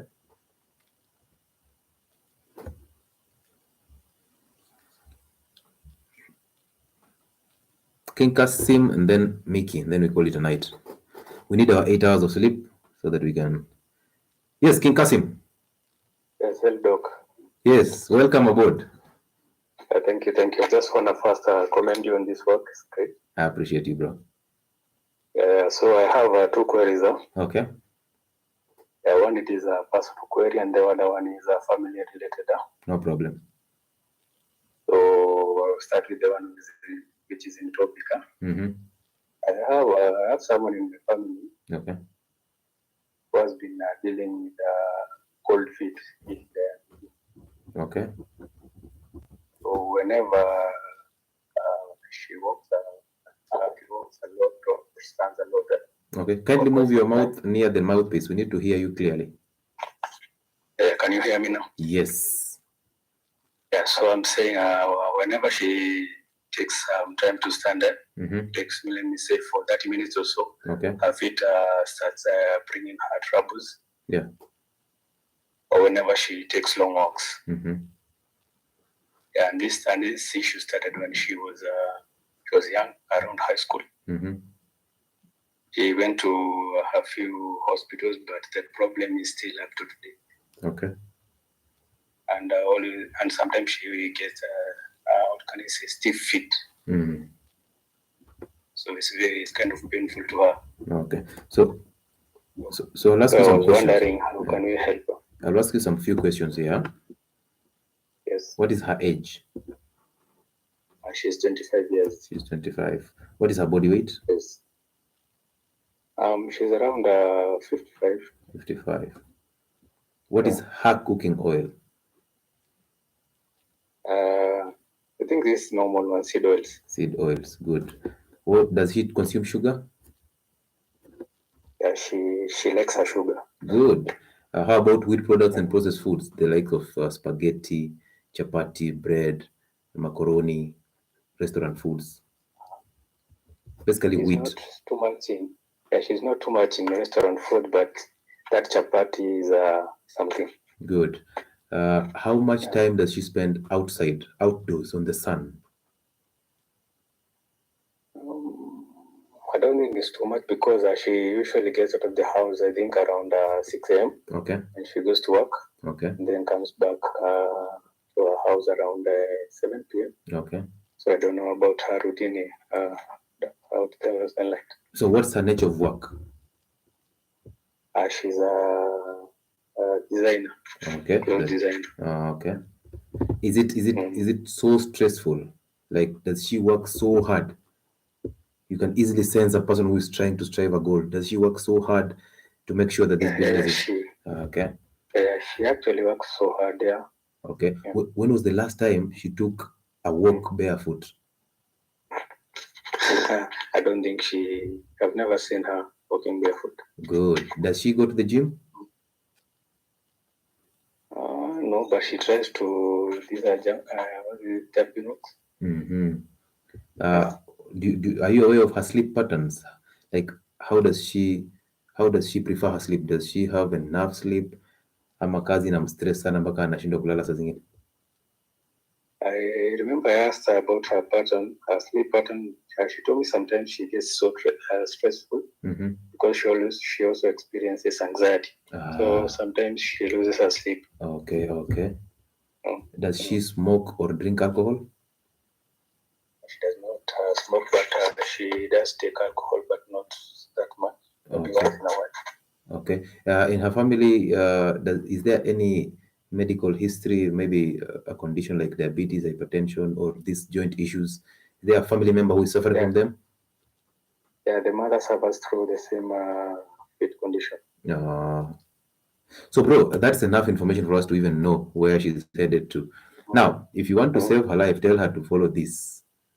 We don't even want to know the condition that she's suffering from. We don't want to tell you it's peripheral neuropathy. We don't want to tell you it's arthritis and all these scientific names that will just confuse you.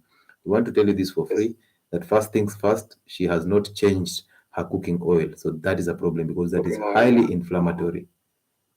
Yes. So for her to recover from these issues, then she has to first of all drop the seed oils, the wheat products, and the sugar. These three are the highly inflammatory foods in her system. And the pain that she's going through is because of inflammation, because pain is part of the inflammation. So those three foods have to go. Processed foods, wheat products, seed oils, and sugar. Those have to go. Once you drop this, then she needs to start adapting healthy and clean or even dirty keto. So she can do the complex carbohydrates, then arrowroots, sweet potatoes, green bananas, beans, butternuts, and pumpkins. She can do that. And then she has to drop the fruits and then only remain with one fruit, which is the avocado. She can do it every other day. And then so she can drop on the other fruits. All other fruits have to go in the bin. She'll only eat an avocado. Okay? And then how often? Every day. if she has to. And then remember, bro, since her nature of work is being stressful, that means she will produce cortisol, and cortisol is a hormone that will raise her blood sugars. That will bring a problem to her joints because that is inflammation. Therefore, we need to lower her stress levels. How do we do that? We tell her that her work is not as important as her health, because without that health, she'll not even wake up to go to that work. So inform her to fix her health, and then the work will come. Actually, she'll be in a very good mental state to perform better at that job. Okay, rather than going to the pharmacy and buying the neurobions, buying the vitamin B complex and the multivitamins to just help her fix maybe vitamin B12 deficiency, which most people who have that deficiency experience that symptom of cold feet and those burning sensations. But we don't want to go into that. We don't want to put into her head that she's sick, in quotes. You understand? Yes. Because our role is to fix her immunity from the head. So we need to tell her the best side of eating healthy, to get healthy, for her to get that job and work optimally.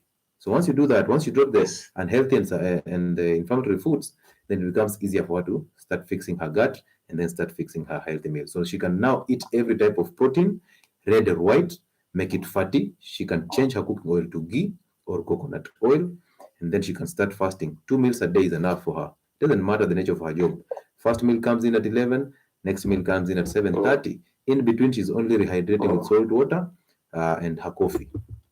Okay? Cold water and coffee. Yes, and then let her have it as a routine that one day in a week, maybe Sunday, when she's easy, she can take like a 2-hour walk barefoot, bro.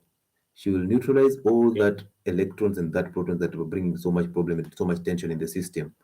Walk barefoot on Sundays. That's what we do every other Sunday. And those who have been following me know that. So let her walk barefoot. One day in a week, let her sleep on the floor. Sleep on the floor. Yes, it's that, bro. She will wake up so relaxed.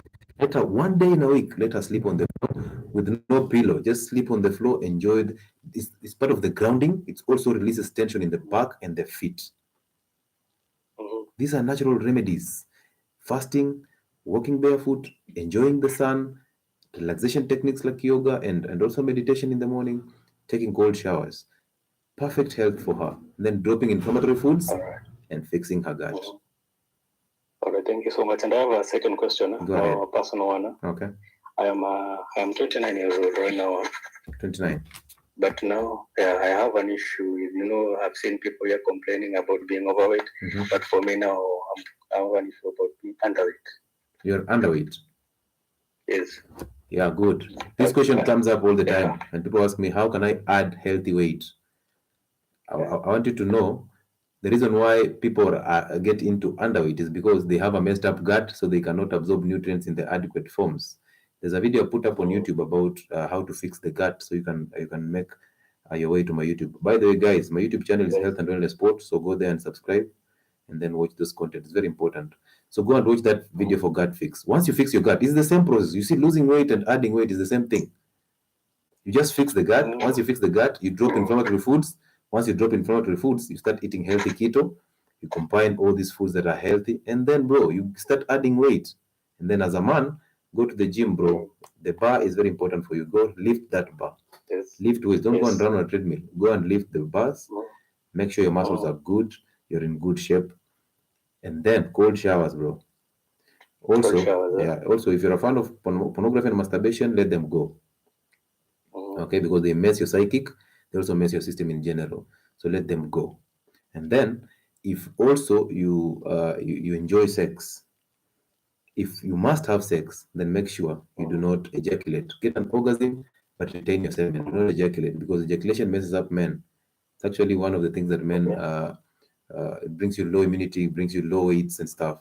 So do not ejaculate. You can have sex and have an orgasm, but do not get an ejaculation. Do not only ejaculate when need be. That the need is getting a child. Okay, and for you to adapt this, you must drop everything, every cue that is getting you into getting the need to ejaculate. So you can have your sex, but no ejaculation, because orgasm comes and then ejaculation. I know how hard that is, but I've also put up a video on semen retention. So if you watch that video, it might open up your mind about semen retention. So semen retention, the gym, fasting, eating healthy keto, cold showers. These are things that they build your testosterone, plus the sun and sleep. These are the things that boost your testosterone, and testosterone will give you that mass. Go and do them, bro. Okay. And this issue, I've been taking let's say, I don't know if it was I was addicted to coffee itself or the sugar, but I stopped taking it for around 1.5 years now. So I was asking if there's an issue with taking coffee. No, there's no issue. There's no issue apart from it disrupting your sleep. So you need to take it before 3 p.m. And if it gives you palpitations, take 2 glasses of water before taking the coffee. Do not add in sugar because the addiction of coffee comes as a result of sugar. I understand there's addiction that comes as a result of caffeine, but it's not as bad as the one that comes with the sugar that you put in the coffee. So do not take coffee that has sugar. Enjoy your sugarless black coffee. Don't add milk. Okay. Enjoy your sugarless black coffee. There's no problem about that. There's no health concern about coffee. Okay. Yeah. Okay, thank you so much, Doc. You're welcome, bro. Help us a lot, and God bless you. Thank you so much. Thank you so much. Go save the masses, gentlemen. Go save the masses. Gentlemen, ladies and gentlemen, I'm super tired. I hope, Mickey, you only asked one question. Hello. Yes. Hi. I'm doing fine, Mickey. How are you? I'm fine. Finally, I'm here. You're closing the show for us. The good start English. That you? I want to dilute that English from, was it Jamaica? Yeah. Oh, okay. With Swahili? No, with Nairobian language. Okay. I hope most of the audience are Nairobians. So let's go on. Okay, first of all, I would say thank you for everything. By the way, for us who have been here like some months now, initially your voice was like a whisper when we were working in a supermarket, and then you hear that aroma ya supermarket. Yeah. Then unasikia tu kwa voice yako na uko kwa mbali. Avoid the noise. But now it's very loud. Now your voice is very loud. Unasikia mtu anaenda supermarket, then anasikia tu voice yako. Unasikia tu ati ladies and gentlemen, this is Dr. Lewis. Remember which products it shall get louder. Then you take a turn. It shall get louder because nowadays supermarkets have realized that you guys love wheat products and you cannot resist them. So they'll put a bakery just at the entrance of the supermarket. So once you get that aroma, immediately you want a donut. I'll be there to remind you. One thing I'm proud of is that it's a year nikiingia supermarket, I cannot walk towards a bakery. Yeah. And it's all thanks to you. No, it's thanks to you because you took the challenge. Mine is just to guide you, but the discipline lies with you. So the credit comes to you. Okay, all thanks to us then. Yeah. Now, two things about ketoacidosis. Yes. I don't know. You see syllabus will tell you something. Na Aisha elezea more about chenye wamesema. So utapata iko na medical terms, a lot of them. Zingine hata understand. So najua umesema ketoacidosis inakuja when the body is burning fats and at the same time using glucose as energy, right? Yeah, because you see from the word diabetic ketoacidosis, you must have diabetes for you to get ketoacidosis. You understand? Yeah. As in, you cannot. It's a diabetic emergency. Yeah. So you cannot say that I'll get into ketoacidosis when I'm fasting. No, because you already have high glucose levels in your system, and then you have another energy source which is ketone bodies. That is DKA. But if you have no glucose, the body shifts to an alternative source of energy, which is now ketone bodies. So you cannot get into DKA because ketone bodies fight inflammation in the system, and ketone bodies are the best energy sources for your brain and your body. They also help you fight cancer because cancer does not know how to utilize ketone bodies. It loves glucose. So once you deny it or you deprive it with glucose, and then you give it ketone bodies, they start to die. And also remember, cancer spreads very fast through inflamed tissues. So since ketone bodies are denying cancer cells the energy for multiplication, it's also denying them inflammation, so it can't spread. Yeah. So my question is, why does it happen? Why does what happen? DKA. Why does ketone? But all of us produce counter-regulatory hormones in the morning. That's why men wake up with an erect penis, because of testosterone. That's why we have energy in the morning and you don't need breakfast. That's how you survive without morning breakfast, because when you produce counter-regulatory hormones, they tell the liver to pump glucose into the system. And since you have high glucose in the system, the liver now turns to breaking down fat to give you ketone bodies. So that's the role of counter-regulatory hormones. So you don't have option. Okay. You produce them because of the biological clock. They are natural. Okay. So it's just a condition that can happen to any diabetic patient. Yes, it can.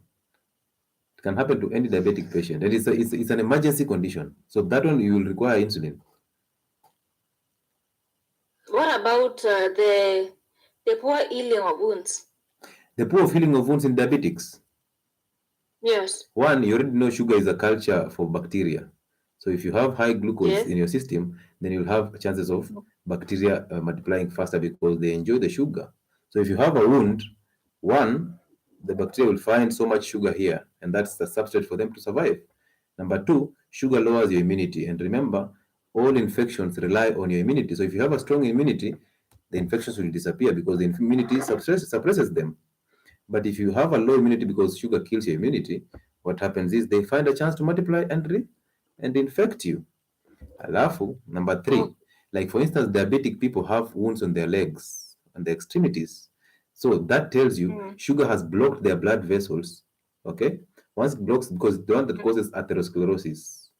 And once the sugar blocks those blood vessels, there is no flow of nutrients toward that wound. There's no flow of immune cells towards that wound. So the process of healing and the inflammatory cells. So the process of healing and wound healing is compromised. So that wound will never heal because you've provided it with infection through low immunity. The bacteria that are on that wound are now feeding on that sugar, so they can multiply and even kill you more. And then there is no blood flow towards that area, so there's no nutrients, there's no immune cells, there's no inflammatory mediators to start the healing process. So that becomes a serious problem. And then, above all, sugar kills nerves, and therefore the nerves that supply the leg to make you feel the pain so that you initiate a process of inflammation and healing, they are not there. So if you've killed those nerves, then the leg becomes a problem. And most of the diabetic people will tell you that I don't feel the pain in that wound. So they don't have nerve flow, they don't have blood flow, they don't have immunity, and then they have glucose in their system. So that's how they do not have a chance to get that wound to heal. Perfectly understood. Good. Thank you so much. Sawa, I appreciate that question. It was a very good question to close this live. So I appreciate everybody for coming through. As usual, Saturday we have our X space. Do not miss. Okay, anything that we did not talk about when we discuss the sexual disorders, we will talk about on that space. So thank you so much for coming through in that this previous Saturday space. Thank you for being here. You've always been a perfect audience. If I've not answered your questions, always keep them in the comment section. So I try as much as possible to answer everybody on YouTube. Please put them on the comment section. If you're not on my YouTube, it is Health and Wellness Sport. People on my TikTok, go on my YouTube and subscribe. Let's keep growing. Thank you so much for 16,000 already. We are going to smash that 100,000 before the year ends. And I appreciate you for being here. I hope I was impactful in your life. Go and impact others. Make this generation a healthy generation and a drug-free generation. This is the Health and Wellness Sport, and this is Dr. Lewis. Until next time, see you on Monday at 10 p.m.